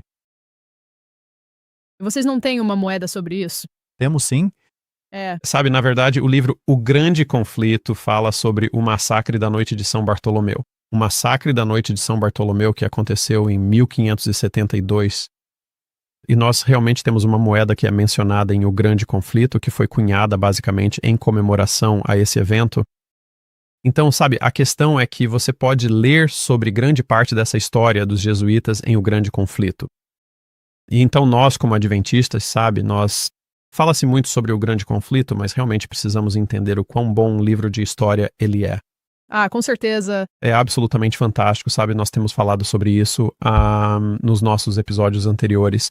Na verdade, existe uma maneira de você compartilhar O Grande Conflito com outras pessoas. E veja, eu tenho meu celular bem aqui, e se eu pegar meu celular, na verdade, eu tenho um cartãozinho aqui, e este é o cartão de compartilhamento do Grande Conflito. E se você tirar isso, pode simplesmente guardar na sua carteira. E se você conhecer alguém ou encontrar alguém, tem um código QR no verso. Você pode entregar isso para a pessoa e ela pode acessar e assistir a vídeos sobre o Grande Conflito. Eles também podem ouvir o Grande Conflito. E Dramatizar parece uma versão de... Eles têm muitos recursos diferentes nesse link. Então, se você tiver isso, é uma maneira muito fácil de compartilhar a grande controvérsia. Sabe, muita gente não carrega um livro consigo e muita gente não lê tantos livros como antigamente. Muita gente consome mídia, né, assiste a vídeos, consome conteúdo online. Então acho que essas são como as folhas modernas do outono que supostamente deveriam murchar. E então, se você está assistindo a isso hoje, queremos tentar esgotar o estoque deles. Então, por favor, compre o máximo que puder. Queremos vender todos os produtos e garantir que cheguem às pessoas em quantidade suficiente. Eu diria que se você nunca ouviu falar de O Grande Conflito, este é um dos melhores e mais importantes livros. Além da Bíblia, é um dos melhores que você vai ler na vida, porque ele expõe perfeitamente tudo isso de que você está falando e também mostra o futuro para onde estamos indo em breve, segundo a profecia bíblica. Então, falando daquele juramento que mencionamos no início, aqui estão algumas evidências de obras dos jesuítas, que ao tirano que governa, posso recorrer à justiça. Se de outra fonte alguém governa tiranicamente um domínio adquirido de forma justa, não pode ser privado dele. Privado disso sem um julgamento público. Uma sentença já foi proferida, no entanto, qualquer um pode executá-la. Então, novamente, eles viam o Papa como tendo a autoridade suprema para poder privar alguém de seu governo. No caso de um rei herege, ele pode ser tratado como um tirano completo e, consequentemente, pode ser morto por qualquer indivíduo particular. E eles diziam que era o Papa quem detinha o poder de corrigir reis, até mesmo ao ponto de depô-los do reino. Assim, você pode ver como isso se traduziria nos princípios que justificavam o assassinato e a violência. E há muitas outras citações contidas neste livro, disponíveis em archive.org, intitulado The Engineer Corps of Hell. O Corpo de Engenheiros do Inferno. Isso foi divulgado. Na verdade, acho que é um livro maçônico, mas que obviamente detalha algumas citações dos jesuítas. Acho que nem todos os maçons entendem completamente o que os jesuítas representam. Sim, sabe, eles tinham livros como este, mas eu rastreei várias dessas citações até o latim original e elas conferem. Mas isso é tão interessante. Novamente, há uma sobreposição clara entre os maçons e os jesuítas. Sim. E quando me referi anteriormente sobre os cavaleiros templários e os maçons terem sobreposição, isso você pode encontrar em uma fonte maçônica de alto nível.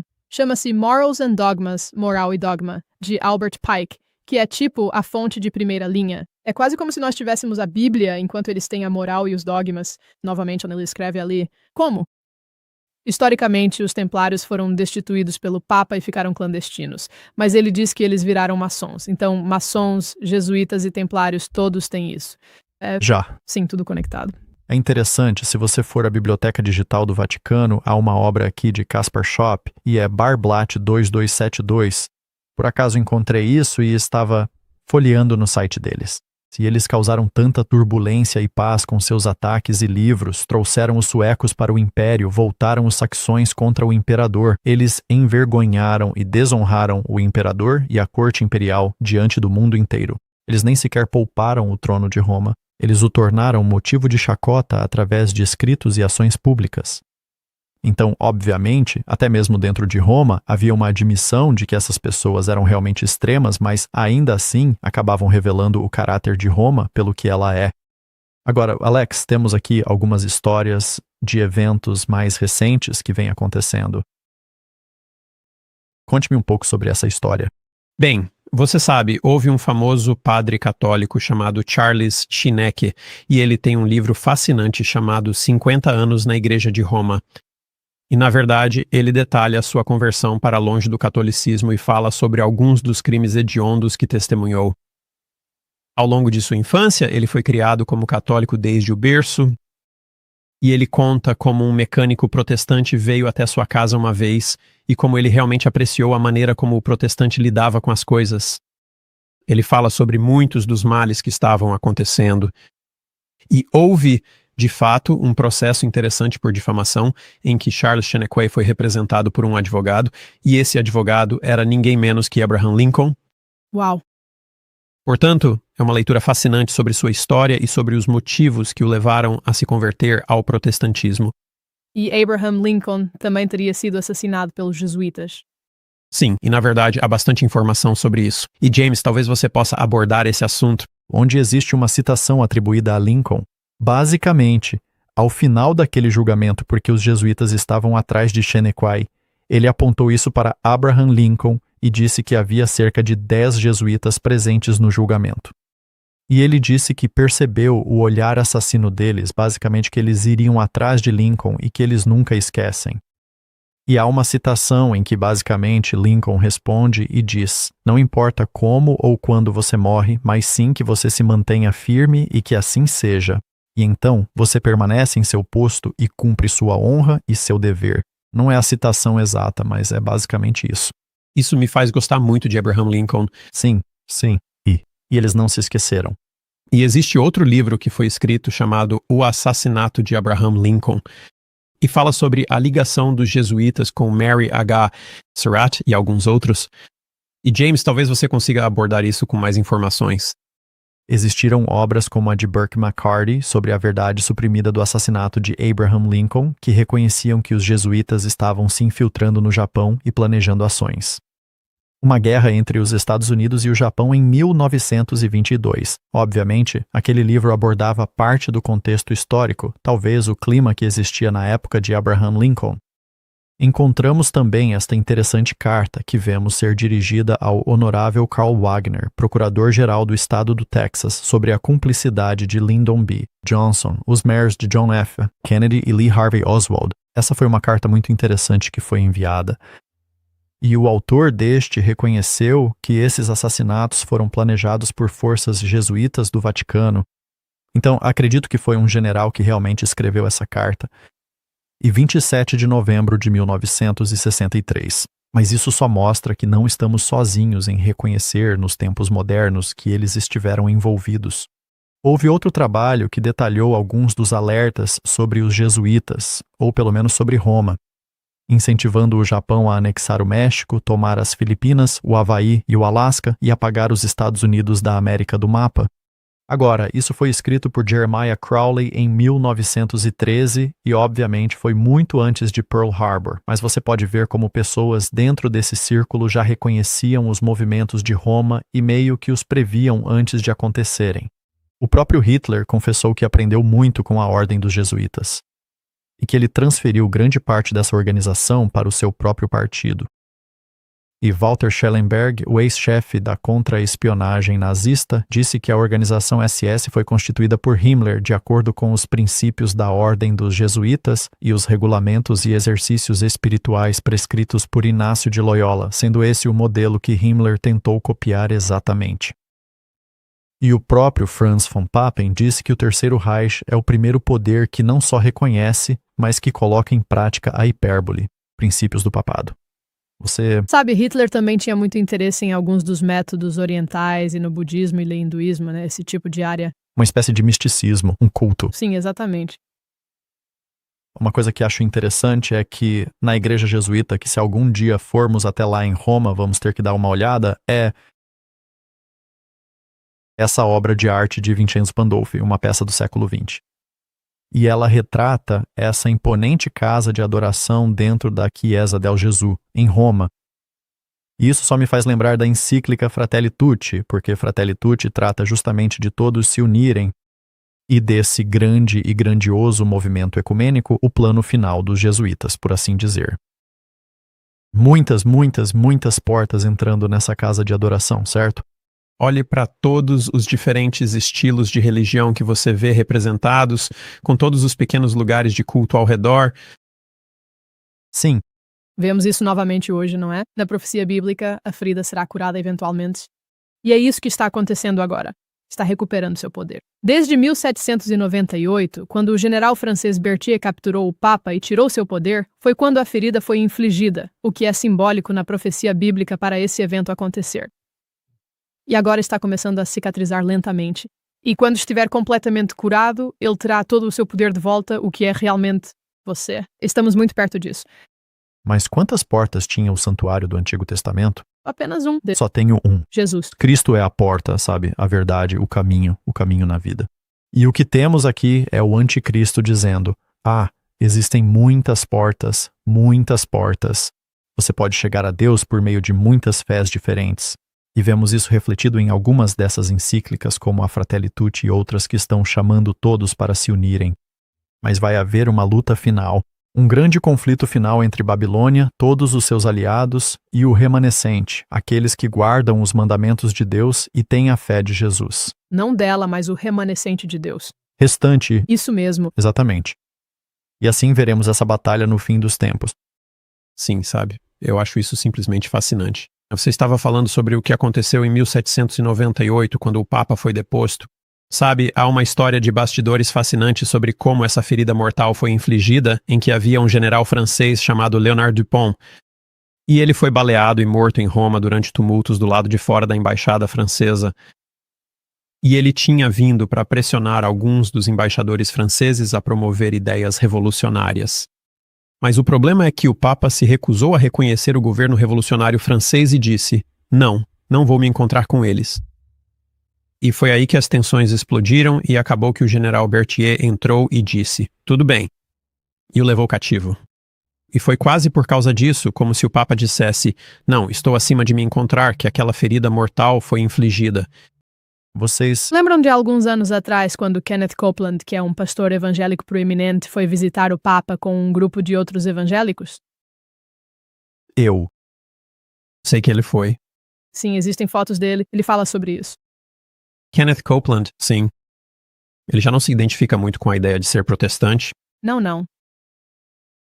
E então eles tinham esse bispo que mais tarde morreu em um acidente de motocicleta, infelizmente.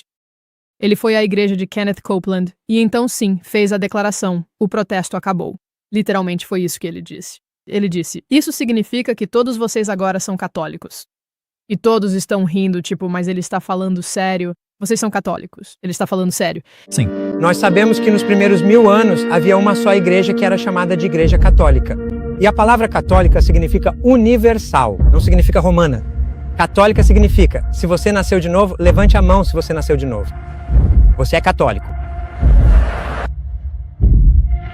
Eu passei a entender que a diversidade é divina. É a divisão que é diabólica. A Igreja Católica Romana e a Igreja Luterana Protestante assinaram um acordo que pôs fim ao protesto. Isso pôs fim ao protesto de Lutero. Irmãos e irmãs, o protesto de Lutero acabou. Agora é de vocês. Nos bairros há famílias que se amam e famílias que não se amam. Famílias que se unem e famílias que se separam. E estamos agora um pouco, se me permitem dizer, profundamente separados de Deus. Os nossos próprios pecados nos separaram completamente, sim, os nossos erros. Eles são os verdadeiros e grandes vilões de toda esta nossa história humana. Uma longa estrada.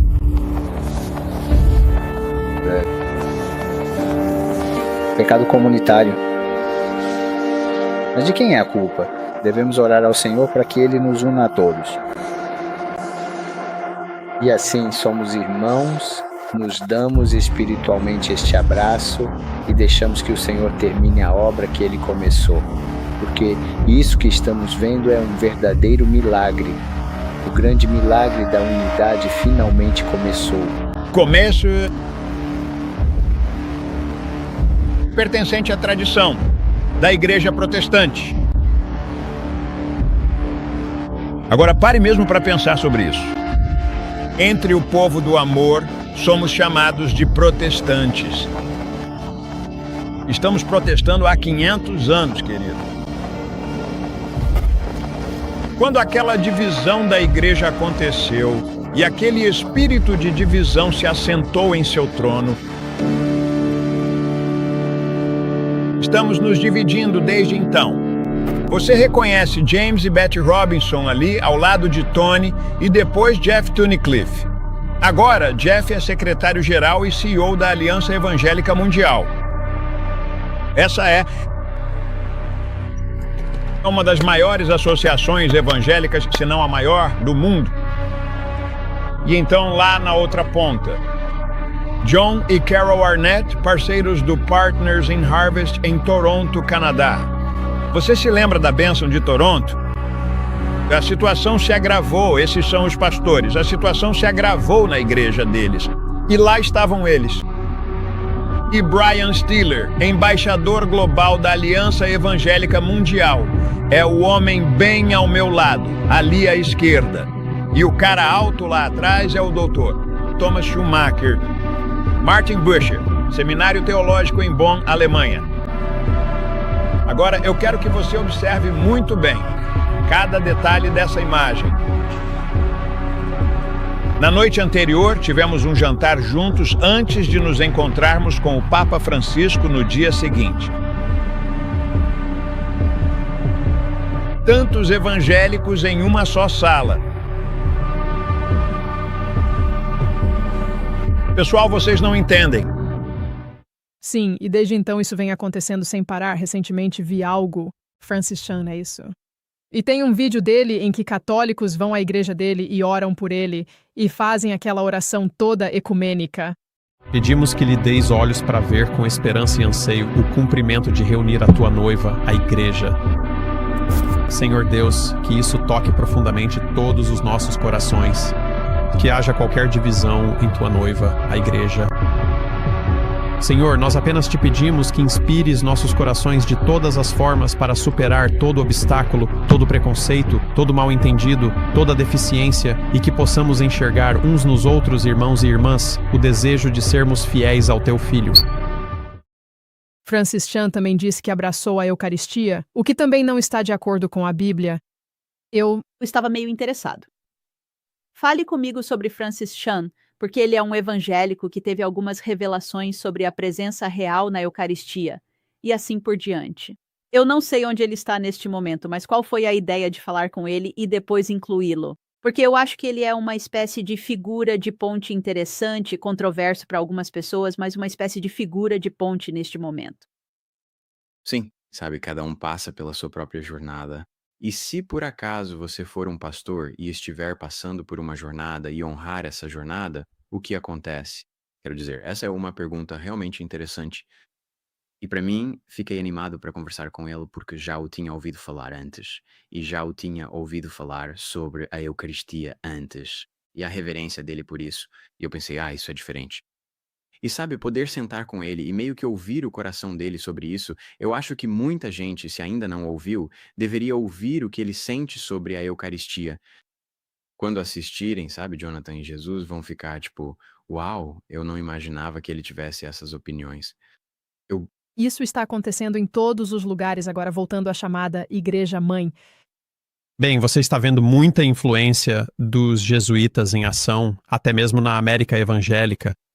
Quero dizer, nós já tivemos Douglas Wilson aqui neste canal. E ele mesmo abraçou a noção de preterismo, basicamente que toda essa questão do anticristo e tudo o mais aconteceu há muito tempo. Então, de onde surgiu essa ideia? Bem, James já falou sobre isso. Na verdade, foi por Luiz Alcazar, que escreveu sobre Nero sendo o poder do anticristo. Então você está vendo essas ideias jesuítas capturarem a mente das pessoas hoje. Então, a pergunta de $1 milhão é: quão influentes são os jesuítas hoje? Porque muita gente vai dizer, isso é tudo teoria da conspiração. Ou vão dizer, bem, sim, eles já tiveram poder, mas isso não é mais o caso hoje em dia. E não precisamos ficar constantemente olhando por cima do ombro procurando um jesuíta. Nós sabemos que, se você pesquisar no Google, quantos jesuítas existem hoje? No mundo todo, supostamente há entre 13 mil e 14 mil, algo em torno desse número. E estima-se que haja cerca de 2 mil na América do Norte. Agora, isso não parece muito. Quero dizer, temos 350 milhões de pessoas vivendo nos Estados Unidos. E, de acordo com dados de 2022, havia apenas 2 mil deles. Agora, eu acho que pode haver mais que basicamente estão escondidos em segredo. E há muitos indícios mostrando que eles fingiam ser outras pessoas. James, não houve uma discussão sobre como eles seriam? Um judeu para os judeus e um grego para os gregos. Sim, vimos isso e falamos um pouco sobre Emanuel Licunza e o que ele fez, mas alegando ser Juan Yosefet Ben Ezra. A triste realidade é que temos indivíduos como Douglas Wilson com o grupo nacionalista cristão, que estão repetindo algumas das ideias, as ideias preteristas de identificar o primeiro século, como você mencionou. Mas dê uma olhada aqui. Falando sobre os 3 anos e meio que aplicando isso também ao futuro, então talvez haja um pouco de futurismo aí também. E uma das coisas que encontramos aqui é que isso era, na verdade, consistente com o ensino de Ribera, falando sobre os 3 anos e meio, anos literais, como sendo desde o período de provação do bem até o aprisionamento do mal. Doug Wilson, infelizmente, ao falar sobre Nero e alguns desses períodos de tempo, e da maneira como ele faz isso, está cumprindo exatamente o papel que a Bíblia menciona para o falso profeta. Ao ensinar as visões da Babilônia sobre a profecia bíblica e apostatar, deixando de adotar completamente posições protestantes. E não é só o preterismo também. Há uma citação do Doug. Wilson diz, prevalecer em um conflito não é possível sem engano. Onde você é fraco, ele deve pensar que você é forte. Onde você é forte, ele deve acreditar que você é fraco. Quero dizer, nós vimos isso claramente exposto em relação à teologia jesuíta. Sim, quero dizer, se você pensar sobre o erro invencível, se você deve mentir, então minta, certo? E essa é a questão, sabe? Talvez haja apenas alguns milhares de jesuítas declarados, mas quantos são treinados pelos jesuítas? Pense em todas as diferentes universidades, Georgetown, Xavier, Marquette, sim. E pense em todas as pessoas envolvidas na política. Quer dizer, você mostrou o Obama, mas o Bill Clinton, se não me engano, é formado pela Universidade de Georgetown. Sim, e isso não significa necessariamente que você seja jesuíta só porque frequenta uma universidade jesuíta. Mas você é influenciado. Mas é uma teologia muito específica e nessas universidades jesuítas eles também dão muita ênfase ao ensino da espiritualidade inaciana, suas práticas e todo esse tipo de coisa. Falando sobre essa obra de Manuel Acunza, sabe, no fim das contas, uma das coisas que aconteceu foi que esse livro foi trazido para os Estados Unidos e você pode ver um pouco da história disso. Onde você tinha Edward Irving e Margaret MacDonald, algumas dessas pessoas que, então, também por intermédio de Darby, chegou ao Seminário Teológico de Dallas. E tínhamos Cyrus Schofield e, claro, o Seminário Teológico de Dallas, que influenciaram muitas pessoas, incluindo nomes como Hal Lindsey, o Instituto Bíblico Moody e Tim LaHaye, da Escola de Profecia. Sabe, o fundador da série Left Behind? Bastante. Vem. Dentre todos esses autores jesuítas, que são bem mais antigos e tradicionais, foram realmente criadas para combater a reforma protestante e atacar o historicismo, porque isso colocou Roma na mira de todos. Saiba que ao estudar Daniel 7, você encontrará 10 características do anticristo. Você pode criar outras teorias sobre quem é o anticristo. Ouço muitos cristãos hoje em dia dizendo, é o Islã. Mas isso acontece quando você ignora algumas dessas 10 características. É algo muito específico, são 10 pontos. Você precisa considerar os 10 pontos se quiser permanecer fiel ao que a Bíblia diz. No Little Light Studios, uma vez, fiz um vídeo que era como um estudo verso por verso, mostrando exatamente quem é o anticristo apenas pelas escrituras. Quando você estuda a Bíblia, Deus não vai simplesmente dizer, bem, vou te contar quem é o anticristo, mas vou tornar isso tão difícil que você vai acabar com 30, 50 teorias diferentes, nunca vai encontrar a verdade e nunca vai saber com certeza se tem a verdade. Não, ele diz, aqui está, você pode estudar isso. E é por isso que somos historicistas, porque você pode estudar isso pela história. O anticristo esteve presente na história e ainda está agora entre nós. E ele estará até o fim dos tempos. É um assento contínuo de poder até o fim. Sim. Sim. Bem, você sabe, há muita conversa por aí sobre o que os jesuítas estão fazendo agora. E eu volto ao início deste vídeo, quando falei sobre o Papa basicamente dando ordens diretas à força jesuíta recentemente. E então, ao discutir isso, nós sabemos que os jesuítas foram a contra-reforma. Foi basicamente para isso que eles foram criados, para combater a reforma protestante. Então, se o Papa está dizendo, eu preciso de vocês. Você já viu aquele slogan de guerra sobre o exército dos irmãos? Exército, e é tipo, eu preciso de você? É um conceito parecido, mas é o Papa dizendo isso aos jesuítas. Por quê? Porque os Estados Unidos tinham aquele cartaz, eu preciso de você, para recrutar pessoas para a guerra, certo? Porque era tempo de guerra, certo? A mesma coisa está acontecendo agora. Estamos entrando na crise final da história deste mundo. Sabe, nós acabamos de ver, vamos colocar um pequeno trecho de vídeo aqui, caso você não tenha visto, mas há um vídeo falando sobre um dia universal de descanso. Dia uniforme de descanso para os trabalhadores americanos também está na lista. Uma ideia que se basearia nas leis azuis que limitam a venda de álcool em alguns estados. Reconhecemos que um dos aspectos mais importantes de ser humano não é apenas trabalhar duro e com diligência, mas ter um dia separado em que você possa se desconectar da rotina da semana de trabalho e simplesmente estar presente para descansar, para estar com sua família. Para adorar, se você for uma pessoa religiosa, e realmente se reconectar consigo mesmo e com seus valores. Waters espera que o governo federal considere seriamente essas recomendações como uma forma de recentrar a política em torno de salvar e apoiar a família americana. Simplesmente não existe um bem maior para investir, e essa deveria ser nossa principal prioridade. Então, quando assistimos a isso e vemos que eles estão realmente defendendo um dia universal de descanso, eles estão falando sobre isso abertamente. Precisamos entender o quão perto estamos do fim da história desta terra. E eu não acho que a influência que os jesuítas exerceram para tentar suprimir a reforma protestante tenha enfraquecido. Na verdade, ela se fortaleceu. Hoje em dia, se olharmos para trás, anos atrás, havia matérias de jornal questionando se deveríamos ou não ter um presidente católico. Esse era todo o debate, certo? Sim, lembro. Como se deveríamos ou não permitir que um católico fosse presidente. Mas agora já tivemos um segundo presidente católico, e agora você tem Donald Trump, tem o vice dele que é um católico ferrenho. Você tem Marco Rubio? Você tem. 7 dos 9 juízes da Suprema Corte são católicos ou tiveram forte influência católica no passado, estudaram na Universidade de Georgetown e coisas do gênero. Melania também é católica, certo?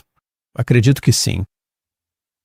Assim, você tem esse círculo de poder abrangente com muita influência católica e muita influência jesuíta.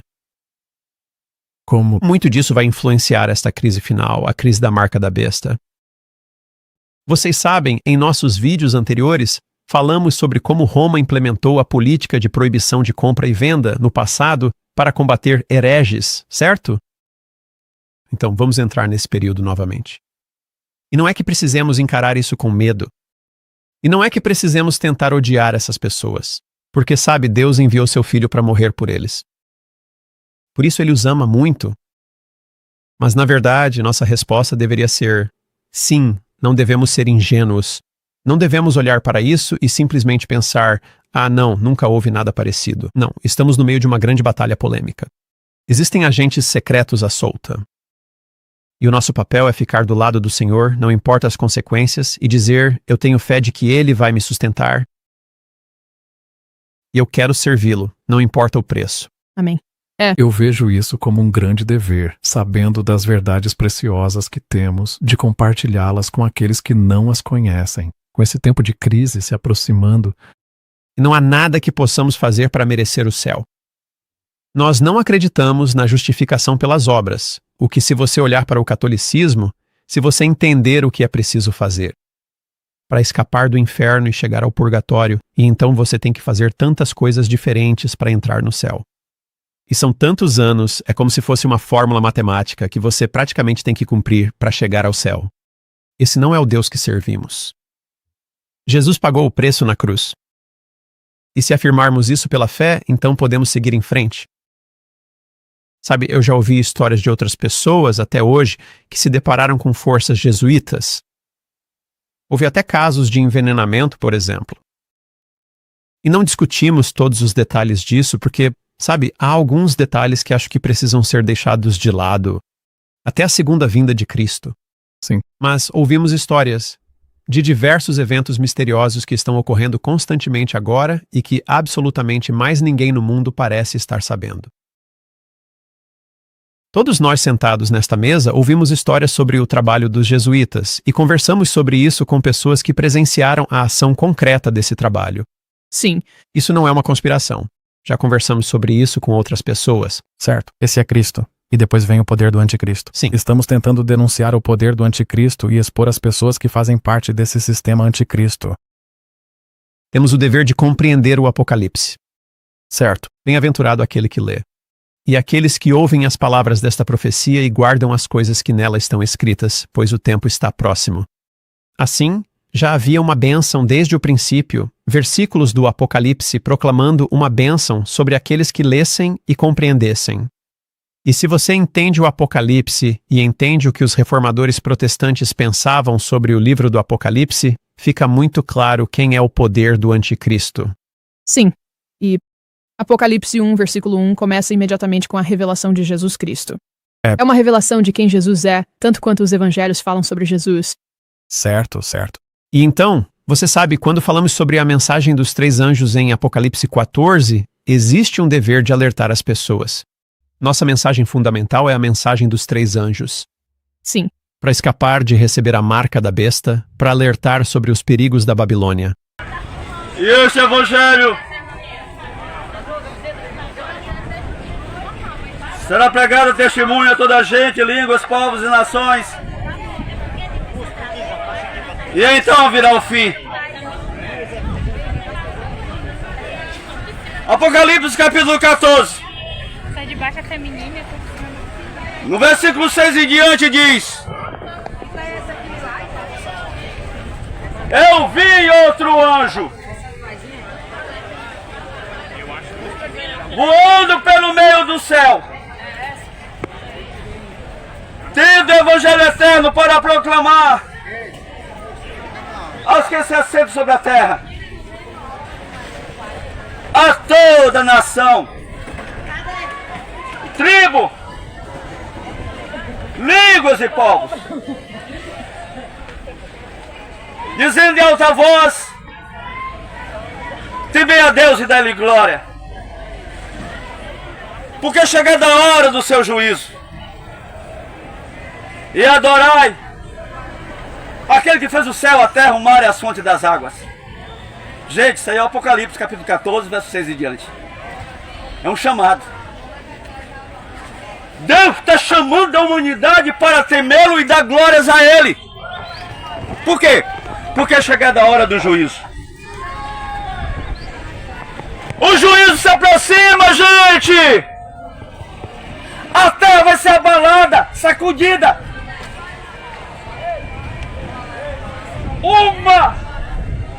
Uma dor, tribulação será derramada sobre a terra como nunca aconteceu, diz o profeta Daniel no capítulo 12. Nunca aconteceu o que vai acontecer agora. Em época nenhuma, tribulação aconteceu, começa o que vai acontecer agora. Mas nós temos uma saída, gente. Se nós formos de Deus, se nós participarmos do povo de Deus, se nós atentarmos para o chamado dele, nós seremos guardados. É a promessa.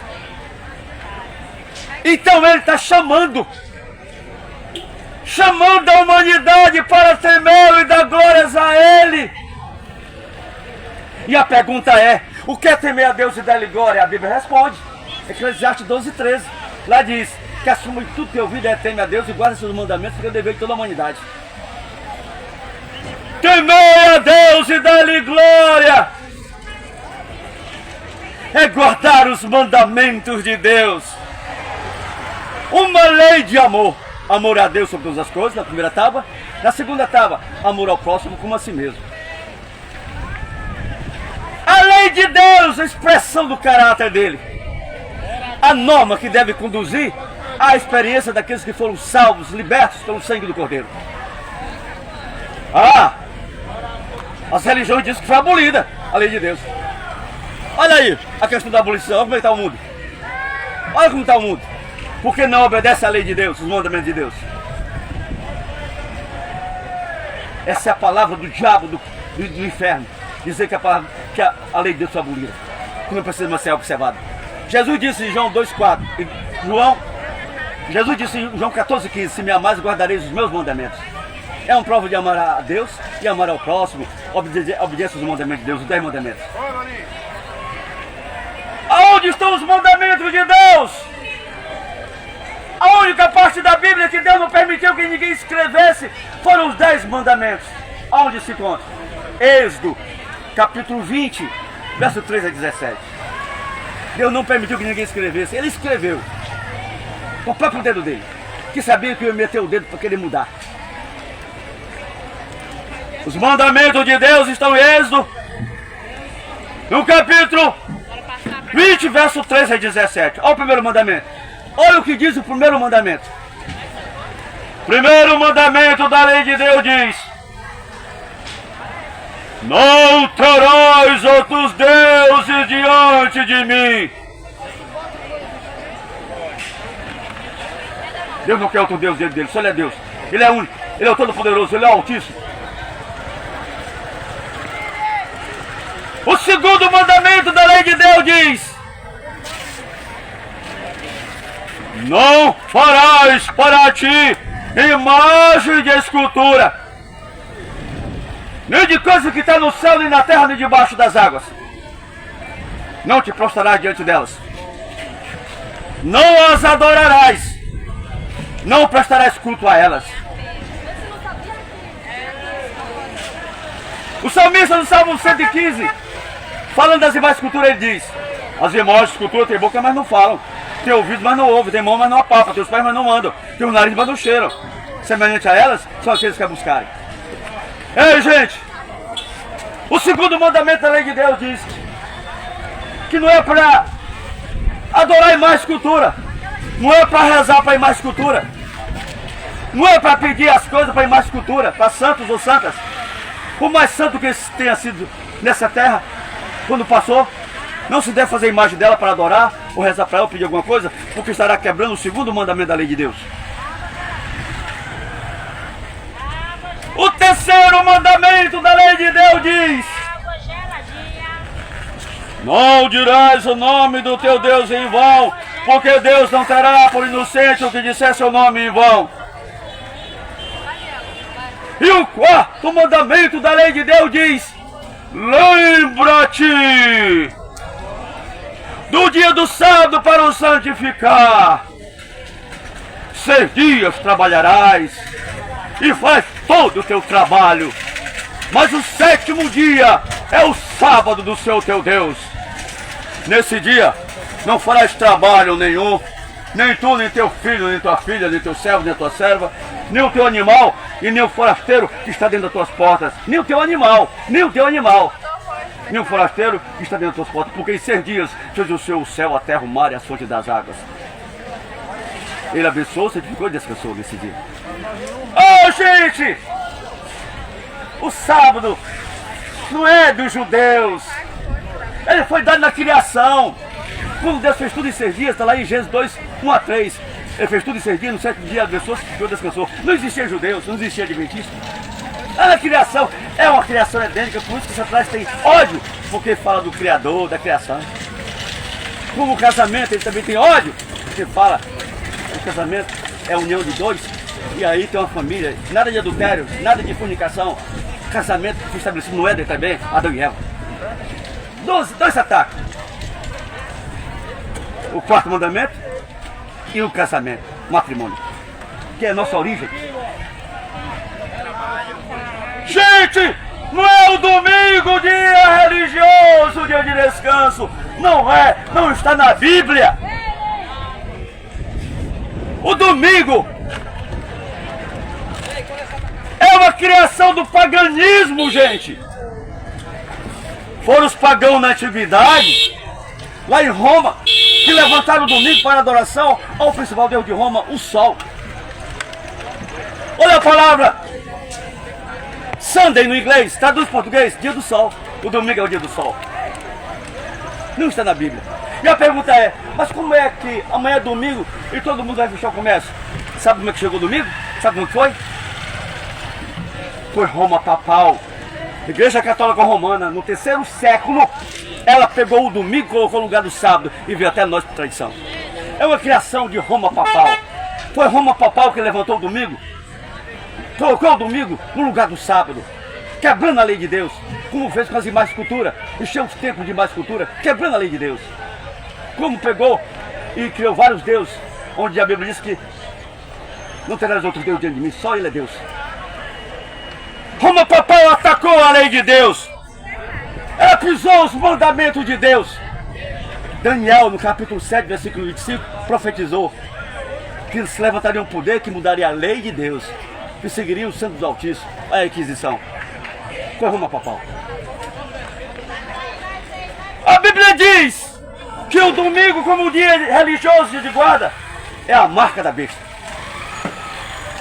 Sabe o que Roma papal falou no documento dela? Diz que o domingo é a marca da autoridade dela. Foi estabelecido por ela. Ela está no documento, tudo no documento. O Concílio de Laodiceia, no cano 29, está lá. A data e quem que mudou. É um documento de Roma papal. Lá está a mudança do sábado para o domingo, no 3º século. Pega uma enciclopédia britânica, veja a origem do domingo. Está tudo lá. Está tudo lá. Gente! O domingo como um dia religioso é a marca da besta. Apocalipse 14, verso 7 em diante diz: quem adorar a besta, ou seja, receber a sua marca na testa ou na mão, vai receber as pragas do Apocalipse. E receber a marca da besta é aceitar o domingo como um dia religioso, no lugar do mandamento de Deus, que é o sábado, o 4º mandamento da lei de Deus. O 4º mandamento da lei de Deus é a marca de Deus. Isso aqui é o 20, verso 20, verso 12. Lá diz assim: eis que Deus meu sábado vai ter sido de marca, de sinal entre mim e vós, para que saibais que eu sou o Senhor vosso Deus que santifica. O domingo é a marca da besta. Ela mesmo diz que o domingo é a marca da autoridade dela. Ela tem autoridade para mudar o mandamento de Deus. O 5º mandamento da lei de Deus diz: honra teu pai e a tua mãe, para que se prolongue o dia na terra que o Senhor teu Deus te dá.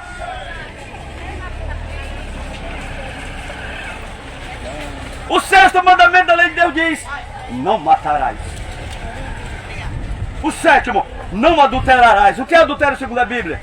Adultério segundo a Bíblia é quando homens e mulheres casadas têm relação sexual fora do casamento. Adultério segundo a Bíblia é quando homens e mulheres solteiras têm relação sexual sem ser casados. Fornicação. Adultério segundo a Bíblia é LGBT, homossexualismo, porque fere a pureza do mandamento. O 7º mandamento da lei de Deus. Tudo é um ataque à lei de Deus. Tudo. Quando deixa de ser observado.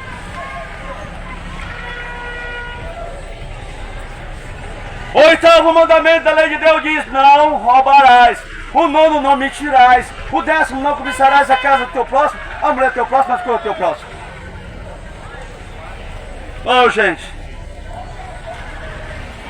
Porque Deus amou o mundo de tal maneira que Ele deu o seu Filho unigênito, para todo aquele que nele crê não pereça, mas tenha a vida eterna. Jesus disse em João 14,15: se me amais, guardareis os meus mandamentos. Na primeira carta de João 2, verso 4 diz: aquele que diz que conhece a Jesus, mas não gosta do mandamento é mentiroso, nele não está a verdade. Como é que eu digo que conheço a Jesus, que eu sigo Jesus, se eu adultério, roubo, minto e transgrido a lei dele? A transgressão da lei de Deus é o pecado, gente. O que é pecado, segundo a Bíblia? Primeira carta de João 3, verso 4 diz que pecado é a transgressão da lei de Deus, quando você quebra o mandamento de Deus, seja ele qual for. Sabe o que diz Tiago, capítulo 2, verso 10 a 11? Tiago diz: aquele que guardar toda a lei de Deus, mas tu pensar na sua ponta, não se pode de tudo. Porque o mesmo que disse não matarás, também disse não adulterarás. Olha, se tu não matas, mas adultera, vem a ser transgressor da lei de Deus. Deixar de observar a lei de Deus, gente. É o pecado. E o salário do pecado é a morte. Se eu aceitar Jesus como meu Salvador, eu vou amá-lo. Vou amar a Deus e vou amar meu próximo. Eu vou guardar os mandamentos dele por amor, não para me salvar. Eu estarei vestido da justiça de Cristo, no poder de Cristo. Posso tudo aquilo que me fortalece. Ele me fortalece. Me dá poder para não adulterar, não mentir, roubar, não matar. Porque ele está em mim, como disse lá Paulo, em segunda carta, lá em Gálatas, capítulo 2, perdão, no versículo 3. Oh, gente! O reino de Deus se aproxima! Já somos passos de um Deus que se aproxima! Apocalipse 1:7. Ele está voltando, gente! As profecias estão traçando o caminho para a volta de Jesus Cristo. Ei, gente, deixa eu dizer uma coisa para vocês. Eu não faço parte de religião nenhuma, gente. Ei, não sigo nenhum credo religioso. Não faço parte de nenhuma denominação religiosa. Meu interesse aqui não é levar você para algum lugar. É para que você tema a Deus e guarde seus mandamentos para você chegar da hora do juízo. Não é religião, a religião não leva a lugar nenhum. É só confusão. É aceitar a palavra, obedecer o Senhor, por amor, guardar seus mandamentos, por amor. Amar a Deus sobre todas as coisas e ao próximo como a si mesmo. Você pode ver a sua fé debaixo de um pé de juazeiro lá no sertão, ou na sua varanda da sua casa, na sua casa no dia a dia. Amém? Seguir o Senhor, obedecer a palavra.